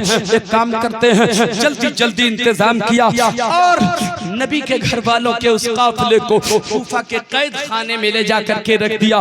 34 दिनों तक वो काफिला कूफा के कैद खाने में, और एक रिवायत यह है कि 28 दिनों तक वो काफिला कूफा के कैद खाने में ठहरा रहा और फिर 18 सफरुल मुज़फ्फर को यानी सफर की 18वीं तारीख को उस काफिले को यजीद का हुक्म पहुंचता है मुल्क शाम से। जब मुल्क शाम से यजीद ने खत लिखा कि अब उन काफिले वालों को दमिश्क भेज दो, तो चुनांचे 18 सफर को वहां से काफिला कैद खाने से निकाला जाता है और फिर वो चलता है काफिला। मगर यहाँ रुक कर एक बात करूं, जो 34 दिनों तक वो काफिला कूफा के कैद खाने में रहा, मेरे दोस्तों उन्हें खाना भी इतना नहीं दिया जाता जिससे भूख मिट सके, पानी भी इतना नहीं दिया जाता जिससे उसकी प्यास मिट सके। मगर उसके बावजूद वो काफिले वाले जो 14 अफराद पर मुश्तमिल काफिला है मजलूमों का, हुसैन के घर वालों का, वक्त फजर का हो रहा है तो नमाजें अदा की जा रही हैं कैद खाने में, तिलावत हो रही है कैद खाने में, सजदे किए जा रहे हैं कैद खाने में, कोई नमाज कज़ा नहीं हो रही है कैद खाने में। मैं आपसे कहना चाहता हूँ, हुसैन के गुलामों, हुसैन के घर वाले, वो इतना मसरूफ हो गए कि उन्हें गुनाहों का वक्त ही नहीं मिले, उन्हें गुनाहों की फुर्सत ही नहीं। सुभान अल्लाह, सुभान अल्लाह। मैं मुबारकबाद पेश करता हूँ।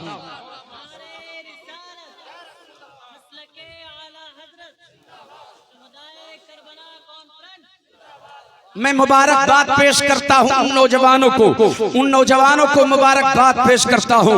तकरीबन 82 या 84 लोगों की एक टीम है जो उस कमेटी में शामिल है। और मंशा देखिए, सुभान अल्लाह, क्या इरादा है उनका, नेकियों की तरफ ख्याल पहुंच चुका है। बस मुस्तफा की मोहब्बतों का चिराग उसके सीने में जल चुका है। उन्होंने फैसला कर लिया है, कमेटी के नौजवानों ने, हमारे मेंबर बनते चले जाएं, हमारी टीम बढ़ती चली जाएगी, हम गरीबों का सहारा बन के दिखाएंगे, हम लावारिसों का वारिस बन के दिखाएंगे, हम बीमारों का इलाज करवाएंगे, यतीम बच्चियों की शादी में मदद करेंगे। कोई बच्चा अगर मदरसे में तालीम हासिल कर रहा हो, अगर वो यतीम हो, बाप ना हो उसके पास, हम उसे तालीम का खर्च देंगे। हज़रात, इतने अच्छे अच्छे इरादे लेकर के नौजवान आगे बढ़े हैं। मैं आपसे गुजारिश करता हूं, अगर आप कुछ ना भी दे सको तो आप उन्हें दुआएं दे करके आगे बढ़ाया करो, ताकि उन्हें हौसला मिल सके। मगर मैं गुजारिश ये कर रहा हूँ, 84 है, आपको आज ही 100 के आदात पूरे करने हैं। हमें आज 16 ऐसे लोगों की जरूरत है जो उस कमेटी के अंदर अपना नाम दर्ज करा के उस कमेटी के मेंबर बनने का शरफ हासिल करे। 16 लोग मुझे चाहिए, मगर ये काम अभी नहीं करूंगा मैं। पहले अब थोड़ी देर की मेरी गुफ्तगू आप समाअत कर लीजिए। दुरूद शरीफ मोहब्बत से पढ़िए, अल्लाहुम्मा सल्ली अला सय्यदना व मौलाना मुहम्मदिन व अला आले सय्यदना व मौलाना मुहम्मदिन बारिक वसल्लम सल्लु अलैहि सलातन व सलामन अलैका या रसूल अल्लाह या हबीब अल्लाह सल्लल्लाहु तआला अलैहि वसल्लम। आज मैंने जिस आयत करीमा की तिलावत करने का शरफ हासिल किया, हजरात नौजवान मुझे देख रहे हैं, पता नहीं मौलवी मेरे साथ आज क्या करेंगे, मगर मैं बताऊं प्यारे मुसलमानों, 1 मिनट की बात करता हूं मैं। कितने खुशनसीब हो तुम लोग, नौजवान कितना खुशनसीब होता है जिस पर मेरे आका का बड़ा एहसान होता है। आका की मोहब्बतें उसे मिलती हैं, आका का कितना प्यार मिलता है, आका ने नौजवानों को कितना पसंद फरमाया है। तुम तो मुस्तफा जाने रहमत के पसंदीदा लोग हो जी, सुभान अल्लाह सुभान अल्लाह। मेरे आका फरमाते हैं, जब मैंने मक्का की सरजमीन पर नबूवत का ऐलान फरमाया, और जैसे ही नबूवत का ऐलान फरमाया, अल्लाह एक है, मैं अल्लाह का रसूल हूँ, मुझे रसूल तस्लीम करो। अल्लाह एक है, अल्लाह को एक मानो, इबादत उसकी करो, बंदगी उसकी करो, परस्तिश उसकी करो, मुझे नबी तस्लीम करो। मेरे आका फरमाते हैं, मक्का के चौधरियों ने तो इनकार किया, रईसों ने इनकार किया, और ज़ईफों को मतलब ही नहीं रहा, सारे के सारे इनकार कर गए, मगर नौजवानों का काफिला बढ़ा और मेरे साथ हो गया। नौजवानों का काफिला बढ़ा और मेरे साथ हो गया। सुभान अल्लाह। कल भी मुस्तफा के साथ चलने वाले नौजवानों की टीम थी, नौजवानों का काफिला था। आज भी जरूरत है दीन को, हम कहां से लाएंगे नौजवानों को, हम कहां से लाएंगे जवानों को। हजरात, हमारे मोहल्ले ही के न नौजवान होंगे, हमारे मोहल्ले ही के न नौजवान होंगे। हर मसले का हल नौजवानों को निकालना पड़ेगा, हर मुश्किल का हल नौजवानों को निकालना पड़ेगा। जब कभी मुश्किल घड़ी आए, नौजवान आगे बढ़ेंगे और हर मसले को सर करते नजर आएंगे। हजरात, तवज्जो से थोड़ी देर की बातें सुनिए।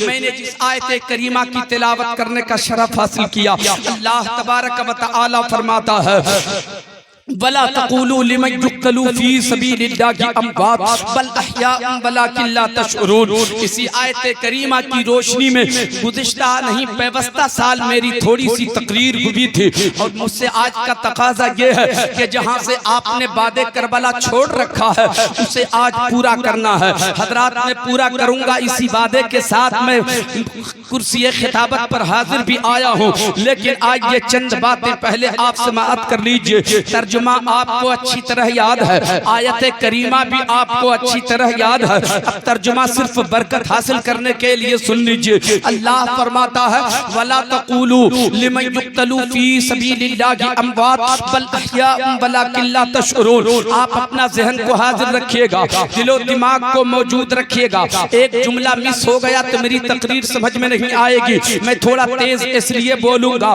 कि मैं बहुत वक्त के साथ स्टेज पर आया, लेकिन कुर्सी खिताबत पर 1 घंटा लेट आया हूँ। गाड़ी जब 1 घंटा लेट हो जाती है तो जो गाड़ी 130 के स्पीड में चलती है वो गाड़ी 140 के स्पीड में चलकर अपना टाइम मेकअप कर लिया करती है।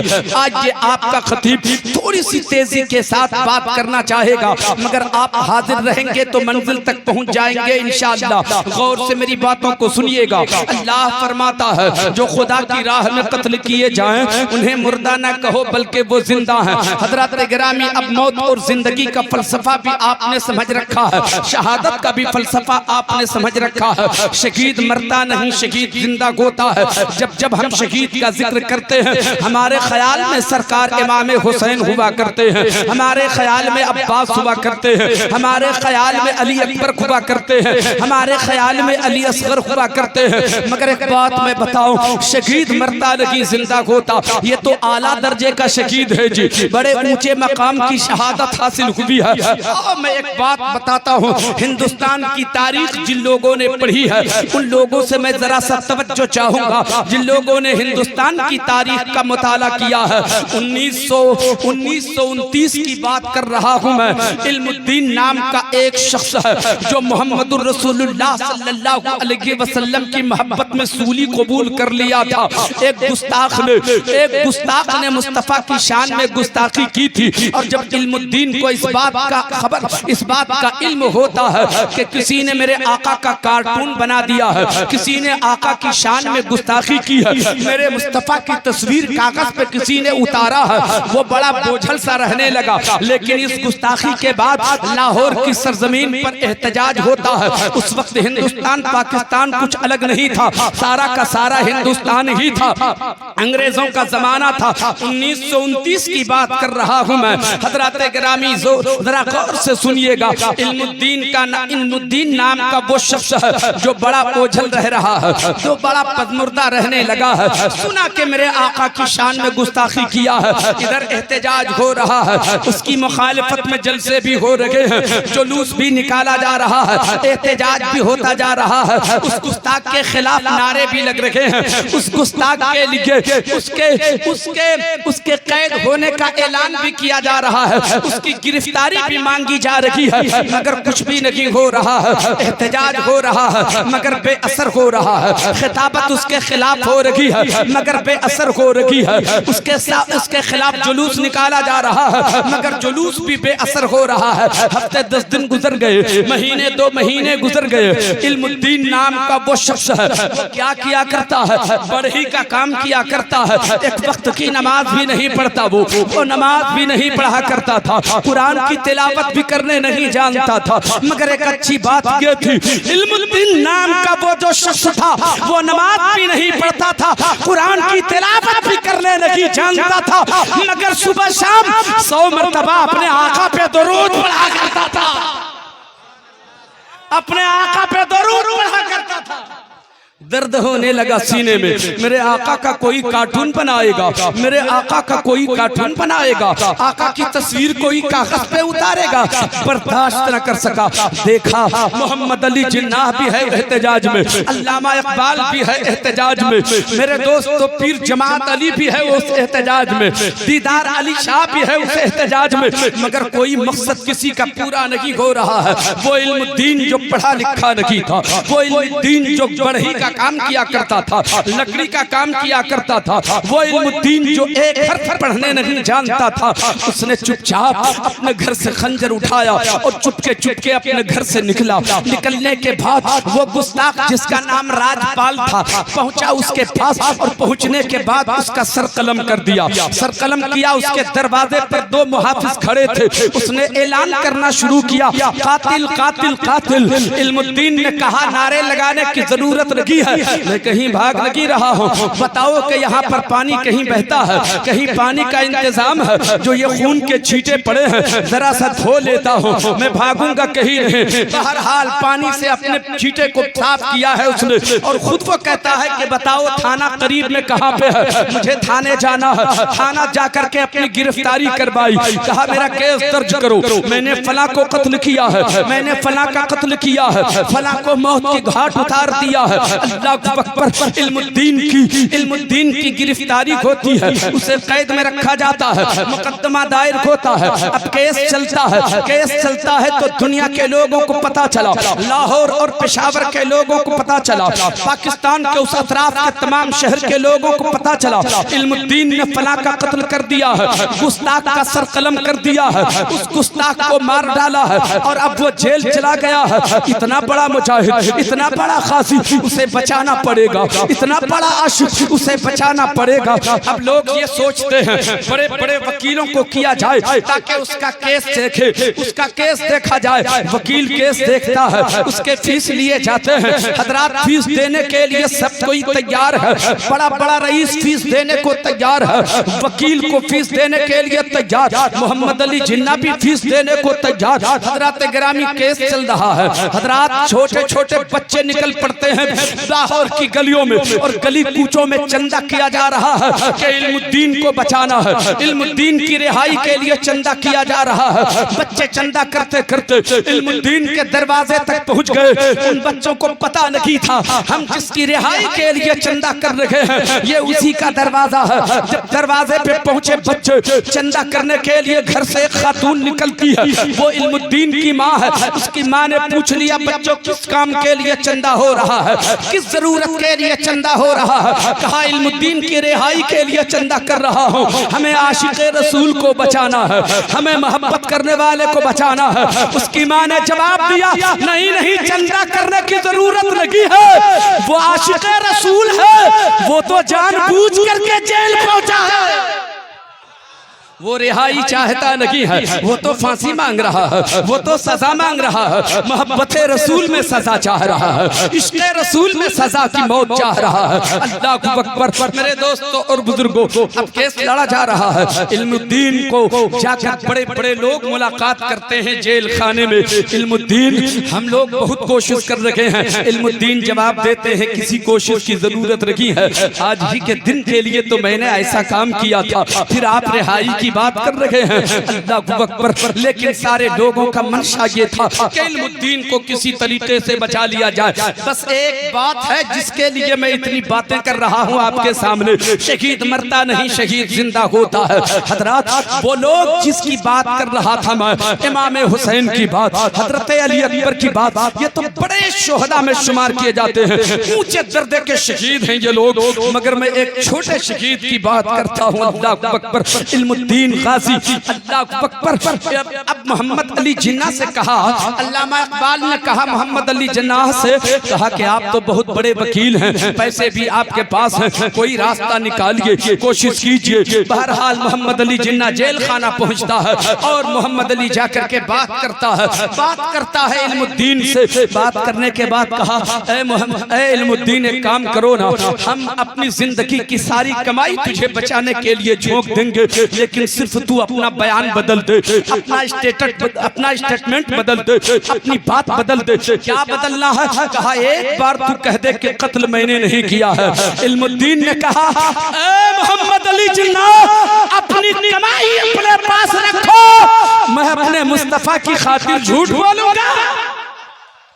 झूठ नहीं बोल सकता हूँ, मैं तो जानबूझ करके यहाँ आया हूँ ना, मैं तो जानबूझ करके उस लिफ्त का कत्ल किया है ना, जानबूझ करके मैंने अपनी गिरफ्तारी करवाई है ना, मुझे सजा चाहिए, मुझे सजा चाहिए, इश्क़ रसूल में सजा चाहता हूँ, मोहब्बत रसूल में सजा चाहता हूँ। बहरहाल बातें इस सिलसिले की बड़ी लंबी हैं। हजरात जिसने तारीख पढ़ा है उसे मालूम है, चैप्टर खुलता चला जाएगा, बात बड़ी लंबी हो जाएगी, मैं उधर जाना नहीं चाहता। बहरहाल केस अपने तमाम होता है, वक्त ऐसा आता है कि उसे फांसी की सजा होती है, फांसी की सजा होती है। मियां वाली जेल में था, मियां वाली कब्रिस्तान में उन्हें दफन कर दिया गया। अब फिर एहतजाज होता है, अब एहतजाज फिर होता है कि इल्मुद्दीन को जहां दफनाया गया है हम उसे वहां से लाएंगे और लाहौर लेकर के जाएंगे, लाहौर में उनकी नमाज़े जनाजा पढ़ेंगे। चुनांचे एहतजाज होते होते अल्लामा इकबाल को अमीर बनाया जाता है। अल्लामा इकबाल स्पेशल जाकर के ओहदादारों से बात करते हैं। ओहदादारों ने कहा, हुकूमत के लोगों ने कहा, अंग्रेज के उन चापलूसों ने कहा कि इकबाल एक काम करो, अगर तुम इस बात का वादा करते हो कि कोई हंगामा नहीं होगा, कोई लड़ाई झगड़ा नहीं, कोई फसाद बर्पा नहीं होगा, तब हम उसकी लाश को निकाल कर कब्र से तुझे दे सकते हैं कि तुम लेकर लाहौर जाओ, वो भी महफूज तरीके से, कोई हंगामा ना हो। अल्लामा इकबाल फरमाते हैं, हाँ हाँ इस बात का वादा करता हूँ, ये जिम्मेदारी जिम्मेदारी मैं लेता हूँ कि इसके बाद कुछ नहीं होगा, हमें उसकी लाश दे दीजिए। हजरत गिरामी गौर से सुनिएगा, 18 रोज गुजर चुके थे, उसकी लाश कब्र से निकाली जाती है और जब लाश निकाली जाती है लाश तरोताजा है। देखा यह जा रहा है जैसे अभी अभी कोई कब्र में लेटा हुआ हो, अभी अभी कोई सोया हुआ हो। कब्र से तरोताजा लाश निकाली जाती है, फिर लाहौर लाया जाता है। नमाज जनाजा किसने पढ़ाई? हजरत पीर जमात अली शाह ने नमाज जनाजा पढ़ाई। ये कौन है जमात अली? अल्लाहु अकबर। ये पीर जमात अली कौन है? सरकार आला हजरत के खलीफा है। सुभान अल्लाह, सुभान। मेरे दोस्तों, एक बात तो मेरे जहन में थी, वो कहा नहीं, गौर से सुनिए तो कह दूं बड़ा कैफ महसूस करेंगे। वो पीर जमात अली अपने वक्त के बहुत बड़े अच्छे हाफिज भी थे। सुभान अल्लाह, सुभान अल्लाह। दीदार अली शाह ने कहा था पीर जमात अली से, हुजूर यूसुफ अलैहिस्सलाम जब कैद किए गए थे तो रिहाई के लिए सूरह यूसुफ की तिलावत बड़ी मुअस्सिर है, इसलिए सूरह यूसुफ की तिलावत की जाए उनके लिए ताकि रिहाई हो जाए इल्मुद्दीन की। तो अल्लामा इकबाल से मशवरा किया। अल्लामा इकबाल से जब मशवरा किया तो अल्लामा इकबाल साहब 15 मिनट तक मुराकबे में रहे और मुराकबे से सर उठाने के बाद कहा, तुम लोगों की कोशिश नाकाम हो जाएगी, तुम चाहे जिस आयत की भी तिलावत कर लो मगर उसकी रिहाई होने वाली नहीं है। कहा देखिए जो हमारा काम है कर लेने दीजिए। चुनांचे हुकूमत के लोगों से बात की जाती है। जेल खाने में जिस कमरे में रखा गया था इल्मुद्दीन गाजी को, उस शहीद को जिस कमरे में रखा गया था उसकी हयात में कैद में था। अब परमिशन लेने के बाद जमात अली पहुंचे और परमिशन ये मिला था कि कमरे के बाहर ही आपको तिलावत करना है और वहीं से इल्मुद्दीन सुनेगा। चुनांचे एक रोज वो तिलावत के लिए गए हैं। सूरह यूसुफ की तिलावत कर रहे थे पीर जमात अली हजरात, जिसे बिस्मिल्लाह की तरह पूरा कुरान याद था, बिस्मिल्लाह शरीफ की तरह पूरा कुरान याद था। सूरह यूसुफ की तिलावत करते करते कहीं पर जेर जबर में थोड़ी सी सहव हो जाती है, सब हो जाता है, थोड़ा सा मिस हो जाता है,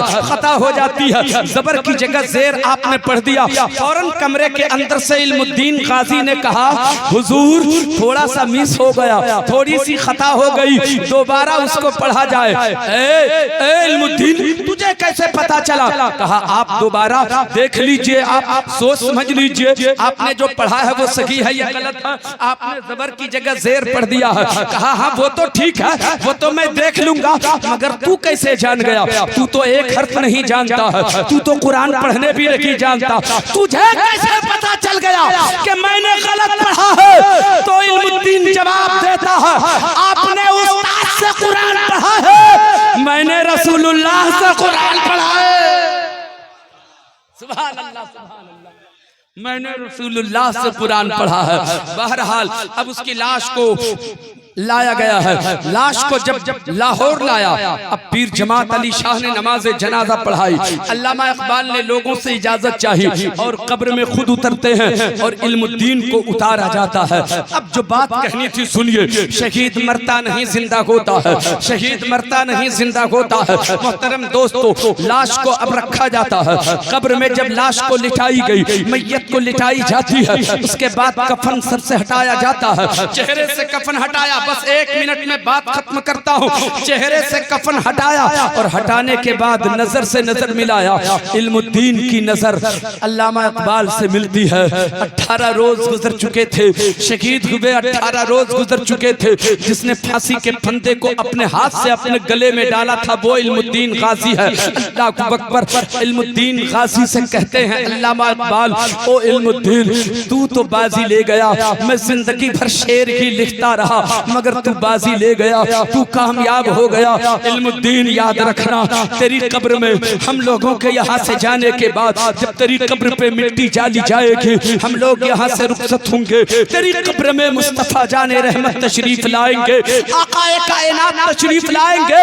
इल्मुद्दीन जब मेरे आका तेरी कब्र में आए ना तो मेरा सलाम उनसे कह देना, आका से मेरा सलाम कह देना। इतना कहना था। अब इल्मुद्दीन की जुबान खुलती है और वो कहता है, ऐ इकबाल जल्दी मेरी कब्र से निकलो, वो देखो मुस्तफा आ गए, वो देखो मुस्तफा आ गए। सुभान अल्लाह, सुभान अल्लाह। मेरा कहना यह है प्यारे मुसलमानों, एक जाहिल इंसान है जिसने जिंदगी में कोई नेकी भी तो नहीं की थी, मगर हाल तो देखो, जब शहीद हुआ है नबी की मोहब्बत में, जब वो शहीद हुआ है तो एक गुनहगार, एक गरीब इंसान जब शहीद होता है तो शहीद का आलम यह है कि वो मरता नहीं, शहीद होकर वो जिंदगी पा जाता है। तो जो हुसैन नबी का नवासा हो वो शहीद होकर जिंदा क्यों नहीं होंगे? अली अकबर शहीद होकर जिंदा क्यों नहीं होंगे? शहीद मरता नहीं, शहीद जिंदा होता है। रात में तो चाह रहा था थोड़ी सी शहादत पर भी गुफ्तगू होती, लेकिन क्योंकि वक्त भी ज्यादा हो गया है और जो बातें बाकी हैं वो आपके सामने रखना भी है। हजरात, मैं आपसे ये कह के आज आगे बढ़ना चाहूंगा, करबला का जो पैगाम है वो आपके लिए जो पैगाम है उस पैगाम को याद रखने की जरूरत है और फिर उस पर अमल करने की जरूरत है। हमें हुसैनी बन के रहना है, हमें यजीदी बन के नहीं रहना है। सच्चाई तो ये है कि हम यजीदी नहीं हैं, हमारा ख्याल भी यजीदी नहीं है, हमारी सोच भी यजीदी नहीं है, हमारी फिक्र भी यजीदी नहीं है, हमारा शऊर भी यजीदी नहीं है। हमारा शऊर तो हुसैनी है, हमारी फिक्र भी हुसैनी है, हमारा ख्याल भी हुसैनी है, मगर किरदार कभी कभी हम यजीदी अपना लिया करते हैं। हम आपसे कहेंगे लेकिन यजीदी किरदार अपनाने की जरूरत नहीं है, जब सब कुछ हुसैनी है, आपकी जान भी हुसैनी है, फिक्र भी हुसैनी है, ख्याल भी हुसैनी है, किरदार भी हुसैनी रखना चाहिए। हजरात, जब आप खुराफात मचाते हो ना, जब आप डंके बजाते हो ना, जब आप डीजे लेकर के नाचा करते हो ना, जब डांस किया करते हो ना, जब खुशियों का इजहार किया करते हो ना, तो फिर अपने आप से पूछना कि हुसैन को कितनी तकलीफ हो रही होगी, अली अकबर को कितनी तकलीफ हो रही होगी, सैयदा फातिमा ज़हरा को कितनी तकलीफ हो रही होगी। अगर आपके समाज में ऐसा नहीं होता है तो आप मुबारकबाद के लायक हो, लेकिन अगर आपके समाज में अगर खुराफात होता है, अगर डीजे का एहतमाम होता है और डीजे के साथ जुलूस का एहतमाम होता है, तो मैं आपसे कहता हूँ हुसैन की शहादत का वास्ता है आपको अपनी आक़िबत को खराब न करो, अपने नबी को रूठने मत दो, अपने हुसैन को नाराज न होने दो। जब जब तुम यजीदी किरदार अपनाओगे मुस्तफा को तकलीफ होगी, हुसैन को तकलीफ होगी। हमें यजीद को खुश नहीं करना है, हमें तो हुसैन को खुश करना है, हमें तो अली अकबर को खुश करना है। जो बाअसर लोग हैं मोहल्ले में, जो बाअसर लोग हैं, मैं उनसे हाथ जोड़कर गुजारिश करता हूं, अगर आप बाअसर हैं और हर मामले में आपकी बात रखी जाती है, समाज के लोग आपको मानते हैं, पैसे भी आपके पास है, ओहदा भी आपके पास है, दिल दिमाग भी आपके पास है, तो आप अपने बच्चों को समझाइए कि कम से कम इस खुराफात से अपने आप को बचाने की जरूरत है। कुछ लोग कहते हैं हजरत कि अगर नहीं बचता है ना तो अच्छा ही नहीं लगता है, लगता ही नहीं है कि मुहर्रम है। मैं एक बात आपसे पूछता हूँ, बताओ प्यारे मुसलमानों, क्या ईद में डीजे करते हो? क्या रमजान शरीफ में डीजे बजाते हो आप? क्या बकरीद में आप डीजे बजाते हो? क्या आप रमजान शरीफ में डीजे का एहतमाम करते हो? क्या रमजान की तरह नहीं लगता है? क्या ईद की तरह नहीं लगती है? क्या बकरीद की तरह नहीं लगती है? मेरे दोस्तों, बगैर डीजे के अगर ईद हो सकती है, बगैर डीजे के अगर मुहर्रम, बगैर डीजे के अगर रमजान शरीफ हम एक महीना गुजार सकते हैं और माहौल खुशगवार रहता है, तो हम कुरान खानी करके गली गली में कुरान खानी का एहतमाम करेंगे और ये बताएंगे कि यही हमारा माहौल है, यही हमारा त्यौहार है, यही हमारा त्यौहार है और यही हुसैन की ख्वाहिश भी है। मेरे दोस्तों, आज प्यास के तस्करे होते हैं, आज भूख के तस्करे होते हैं। नारे रिसालत, नारे रिसालत, नारे तकबीर, नारे तकबीर, नारे रिसालत, नारे रिसालत, नारे हैदरी, नारे हैदरी, नारे हैदरी। मुहर्रम का महीना आता है, अय्याशी हम करते हैं, बोलो और कितना हुसैन को तकलीफ पहुंचाओगे तुम, और कितना दुख दोगे हुसैन को? याद रखो अगर मुहर्रम शरीफ का महीना आने के बाद अगर शराब पीते हो तो याद रखना, खुदा की कसम क़यामत के दिन मुस्तफा के हाथों कौसर की उम्मीद मत रखना, जामे कौसर की उम्मीद रखना, जामे कौसर की उम्मीद नहीं रखना। जामे कौसर वही पिएगा जो हुसैन के नाम पे जाम पिलाया करता है, जो हुसैन के नाम पे शरबत पिलाया। तौबा करो शराब से, तौबा करो अय्याशी से, तौबा करो खुराफात से। किस दिन हम हुसैनी बनेंगे? बात समझ में आ रही है आपको? बात समझ में आ रही है? क्या करना चाहिए? क्या करना चाहिए? कुछ तो जवाब दीजिए आप। कुछ करना चाहिए कि नहीं करना चाहिए? कुछ नहीं करना चाहिए? खामोश क्यों हैं? कुछ तो बोलिए। कुछ करना चाहिए? बोलते क्यों नहीं आप? कुछ करना चाहिए? अरे हाँ या ना कहिए। डर क्यों रहे हैं आप? करना चाहिए कुछ लोग कह रहे हैं, डर रहे हैं आप। हजरात, मैं कुछ ऐसी बात आपसे कहने नहीं जा रहा हूं जो आपके लिए खतरे की घंटी बजाए। आपके हक में बात कर रहा हूँ, आपके सामने अच्छाई पेश कर रहा हूँ। आप सुनिए, एक अच्छे इंसान कहलाएंगे समाज में, नेक कहे जाएंगे आप समाज में। हुसैन की खातिर हमें करना चाहिए ना कुछ। सुभान अल्लाह। कितने लोग करना चाहेंगे उनके लिए कुछ जरा हाथ उठाकर मुझे बताइए। सुभान अल्लाह, सुभान अल्लाह, माशाअल्लाह। असल में जुबान से बोलते हुए लोग ये महसूस करते हैं कि शायद मैं बोलूंगा और कोई बोलेगा नहीं तो सबकी नजर मेरी तरफ होगी, और यही सोच सोच के सभी चुप रहते हैं कि कहीं मैं तन्हा तो नहीं हूँ बोलने वालों में। गौर से सुनिए, मैं आपसे एक बात कहता हूँ, एक माहौल बनाइए। अभी बात खत्म नहीं हुई है, थोड़ा सा टाइम और है, 2-4 मिनट और सुन लीजिए आप, ठीक है? तो सुनेंगे कि नहीं सुनेंगे? एक माहौल बनाइए आप। क्या माहौल बनाएंगे? ईद के मौके से कोई खुराफात करते हैं? नहीं करते हैं। ईद की खुशियां मनाते हैं। ईद के दिन ईद की तरह लगता है कि नहीं लगता है? लगता है ना? डंके नहीं बजते, डीजे का मौसम नहीं होता, नाच गाने नहीं होते, बेहयाई बेशर्मी अय्याशी नहीं होती, शराब नोशी नहीं होती। ईद की तरह वो दिन लगता है कि नहीं लगता है? लगता है ना? हाँ बोलिए, लगता है? लगता है। रमजान शरीफ में पूरा दिन रोजा रखते हैं, भूखे प्यासे रहते हैं, फिर भी ऐसा लगता है कि ये त्योहार है। लगता है ना ये त्योहार है। रमजान शरीफ का महीना रमजान की तरह गुजरता है, अच्छा लगता है। चूंकि हमने वही माहौल बनाया, हमने वही माहौल बनाया तो रमजान रमजान की तरह लगता है, ईद ईद की तरह लगती है। आए हाय। अब मैं कहता हूँ, बंद करो ये सब खुराफात, एक माहौल बनाओ, देखना फिर लगेगा कि ये मुहर्रम शरीफ है। क्या माहौल बनाना है? सड़क के किनारे जिसका मकान है, अपने घर के दरवाजे के सामने, ये तो बहुत बड़ा पिंडाल है ना, एक छोटा सा पिंडाल बनाइए, छोटा सा पिंडाल बनाइए, 10 कुर्सियां लगा दीजिए, 2-4 टेबल लगा दीजिए, कुरान शरीफ के कुछ पारे उस पे रखिए, ठीक है? कुरान शरीफ के पारे रखिए आप एक माहौल बनाइए। फिर 50 मीटर 100 मीटर के बाद फिर एक स्टॉल उसी तरीके से लगे, टेबल लगी रहे, टेबल लगा रहे, कुर्सी लगी रहे, पंडाल बना रहे, इसी तरीके से वहां भी कुरान के कुछ पारे रखे हुए रहे, और सब कोई अपने अपने पंडाल में कुछ शरबत का इंतजाम रखिए, कुछ शिरनी का इंतजाम रखिए, कुछ खाने का इंतजाम रखिए। गुजरने वाला गुजरेगा, एक माहौल बनाइए, पंडाल में पहुंचेगा, कुरान की चंद आयतें वो पढ़ेगा। कोई जरूरी नहीं कि पूरा पारा खत्म करे, 2-4 आयतें पढ़ ले, शरबत पिए, आगे तशरीफ ले जाए। दूसरे पंडाल में पहुंचे, वहां भी 2-4 आयतें पढ़े, उसके बाद फिर शरबत पिए, फिर तीसरे पंडाल में पहुंचे।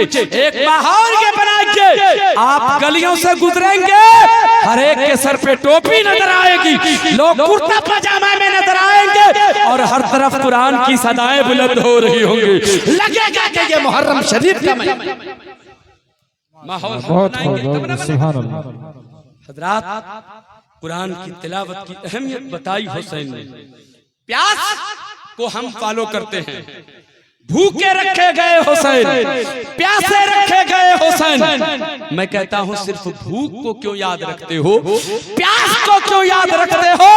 अरे वो क्यों नहीं याद रखते कि हुसैन का सर तन से जुदा हो गया है, नेज़े पे जा रहा है सर, लेकिन वो कुरान की तिलावत करता चला जा रहा है। हुसैन ज़हन दे रखे हैं, हर हाल में कुरान की तिलावत होती रहे। बहुत खूब। एक माहौल बनाइए, एक माहौल बनाइए तो लगेगा कि ये मुहर्रम शरीफ का महीना है। फिर किसी ढोल की जरूरत नहीं होगी, फिर किसी डीजे की जरूरत नहीं होगी। आप महसूस करेंगे कि ये मुहर्रम शरीफ का महीना है। और कुछ तारीखें आप मुंतखब कर लीजिए, हमें जुलूस निकालना है। मैं आपका रास्ता बंद नहीं कर रहा हूँ।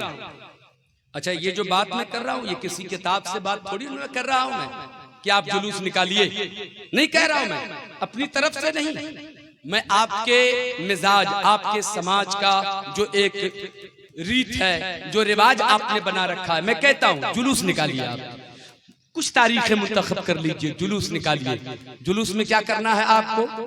मकसद ये होना चाहिए हुसैन के नारे लगे, या हुसैन या अली, या हुसैन या अली, ये नारे लगे।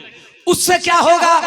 आप हुसैन हुसैन के नारे लगाते चलेंगे, एक जुलूस, बड़ा सा जुलूस होगा और लोगों को ये पता चलेगा कि ये मुसलमानों का जुलूस है, ये हुसैनियों का जुलूस है। इसमें अभी यकजहती बाकी है, इसमें इत्तेफाक अभी बाकी है। ये हुसैनियों का काफिला है, ये हुसैनियों का कारवां है।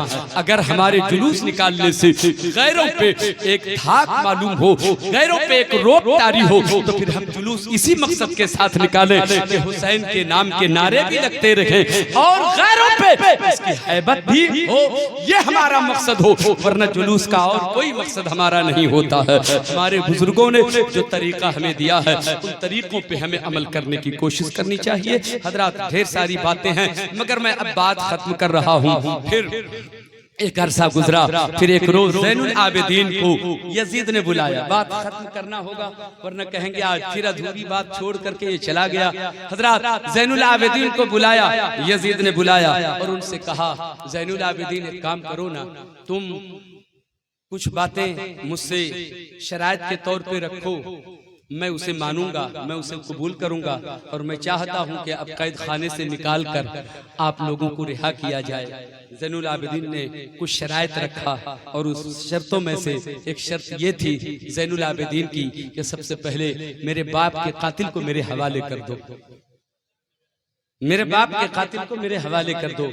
तो यजीद उस काम के लिए इनकार कर गया था और बाकी जो शराइत रखे थे इमाम ज़ैनुल आबिदीन ने उसको उसने कबूल किया और उसके बाद कहा, ए ज़ैनुल आबिदीन, मैं ये चाहता हूँ कि तेरे बाप के कत्ल का बदला दिया जाए, मैं चाहता हूँ कि उसका खून बहा पेश किया जाए, खून बहा दिया जाए। अल्लाहु अकबर। ज़ैनुल आबिदीन फरमाते हैं, एक मिनट रुकिए, मुझे फूफी से बात कर लेने दीजिए। हजरत ज़ैनुल आबिदीन फूफी ज़ैनब के पास जाते हैं और फरमाते हैं, ए फूफी जान, यजीद कह रहा है कि तेरे बाप का खून बहा देना चाहता हूँ, मैं उसका बदला देना चाहता हूँ, खून बहा देना चाहता हूँ। अल्लाहु अकबर।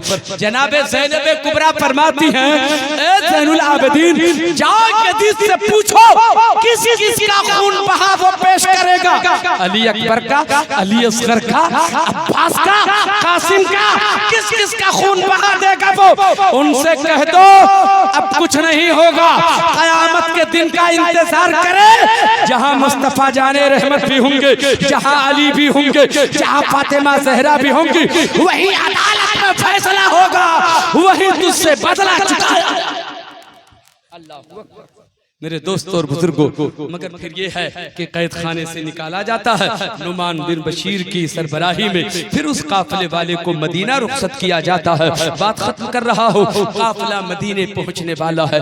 ये लूटा हुआ काफिला, हुसैन के घर वालों का काफिला मदीने के करीब जब पहुंचा है, वापसी पर मदीने के करीब काफिला पहुंच रहा है। खुदा की कसम, मुअर्रिखीन ने लिखा है, आज तक तारीख में ऐसा कोई ऐसा मौका नहीं आया कि पूरे मदीने का शहर खाली हो गया हो। जब हुसैन के घर वालों का काफिला वापस आ रहा था, पूरे मदीने के लोग निकलकर उस काफिले वालों का इस्तकबाल कर रहे थे। अल्लाहु अकबर। मदीने के सारे लोग शहर से बाहर निकलकर काफिले वालों का इस्तकबाल कर रहे थे। मदीने में कोई ऐसी आंख नहीं थी जो नहीं रो रही होगी, मगर काफिले करीब जब पहुंचे तो सबसे पहले ज़ैनुल आबिदीन हजरत ज़ैनब कुबरा जनाबे आकाए जो जहां जनाबे मोहम्मदुर रसूलुल्लाह सल्लल्लाहु अलैहि वसल्लम के रोज़े मुबारक पर हजरत ज़ैनब कुबरा पहुंचती हैं। तारीख लिखने वाले ने लिखा है कि जब वापसी हो रही थी ज़ैनब कुबरा की, तो आप जब मदीने में दाखिल हो रही थे तो कमजोरी इतनी थी कि आप चल नहीं पा रही थे। आप घुटने के बल लुढ़कते हुए मदीने में दाखिल हो रही हैं, और जब आका के रोजे मुबारक पर पहुंचती हैं, गुंबदे खदरा के साये में पहुंचकर ज़ैनब कुबरा फरमाती हैं, ऐ मेरे नाना जान, मैंने जो काम किया है इसे तो आप पसंद नहीं करेंगे, मगर क्या करूं, आप ही के दीन की खातिर मैं हुसैन को लेकर गई थी उस हुसैन को, लेकिन वापस लेकर नहीं आ सकी।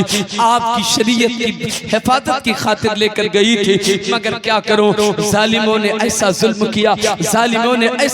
किया, हुसैन का सर काट दिया।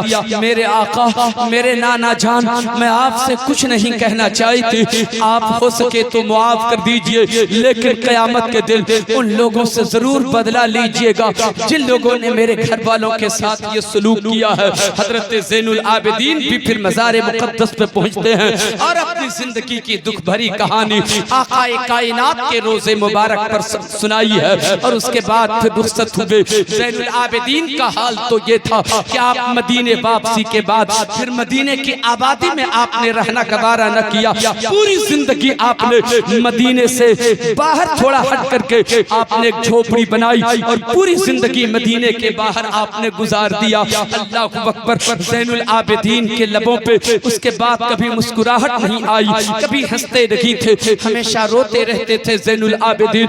और कभी कभी तो ऐसा होता जब किसी गली से गुजरते, गोश्त की दुकान पर आपकी नजर पड़ती, गोश्त बेचने वाला गोश्त बेचता तो ज़ैनुल आबिदीन रोने लगते थे।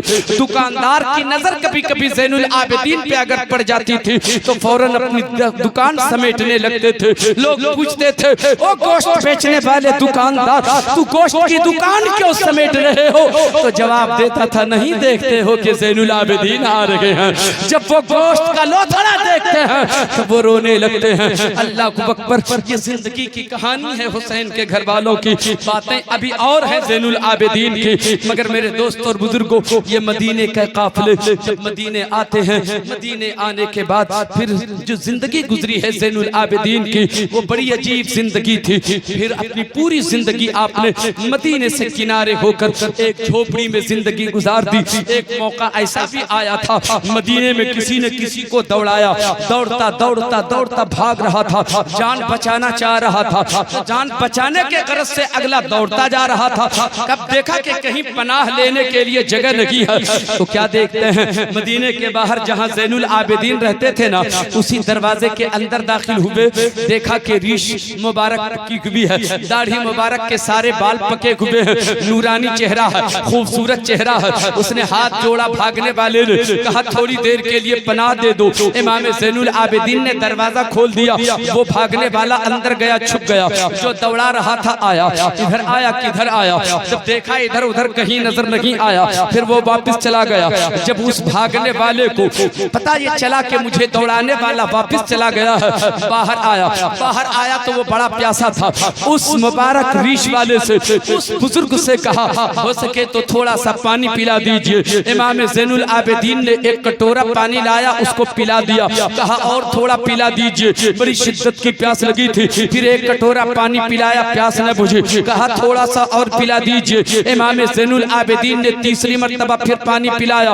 पानी पी लेने के बाद वो कहता है, आपने मुझे पहचाना? कहा तू पहचाने न पहचाने, मैं तो तुझे पहचान रहा हूँ। क्या पहचाना आपने? कहा पहचान गया ना। कहा पहचान गए तो ये सलूक आप मेरे साथ क्यों कर रहे हैं? ये सलूक आप मेरे साथ क्यों कर रहे हैं? कहा जो मैं कर रहा हूँ ये मेरा ज़र्फ है, और जो तूने किया वो तेरा ज़र्फ था मैं जानता हूँ कि मेरे बाप का कातिल तू है, फिर भी मैंने तुझे पनाह दिया, फिर भी मैंने तुझे पनाह दिया। इतना बड़ा कलेजा आज तक किसी का पैदा नहीं हुआ, आज तक इतना बड़ा कलेजा वाला कोई पैदा नहीं हुआ कि अपने बाप के कातिल को पानी पिलाए और अपने घर में पनाह दे दे।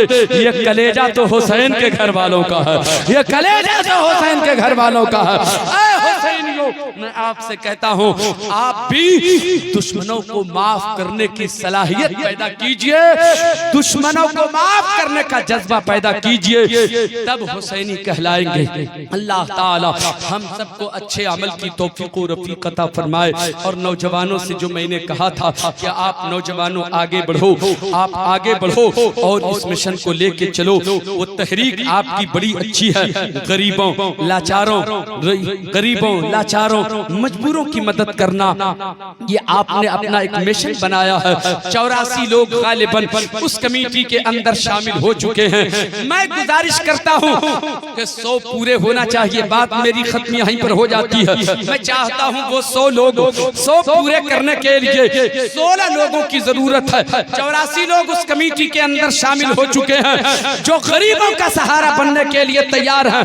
अगर आप ये चाहते हो कि इसी हवाले से हुसैन को राजी किया जाए तो उस कमेटी के मेंबर आप भी बन जाइए और उन कमेटी के नौजवानों को आप भी हौसला दीजिए। जो मेंबर नहीं बने हैं उनसे गुजारिश कर रहा हूँ, 2-4 आदमी अगर हो इसमें तो खड़े होकर बताएं कि मैं उस कमेटी का मेंबर आज के बाद बनूंगा इंशाअल्लाह।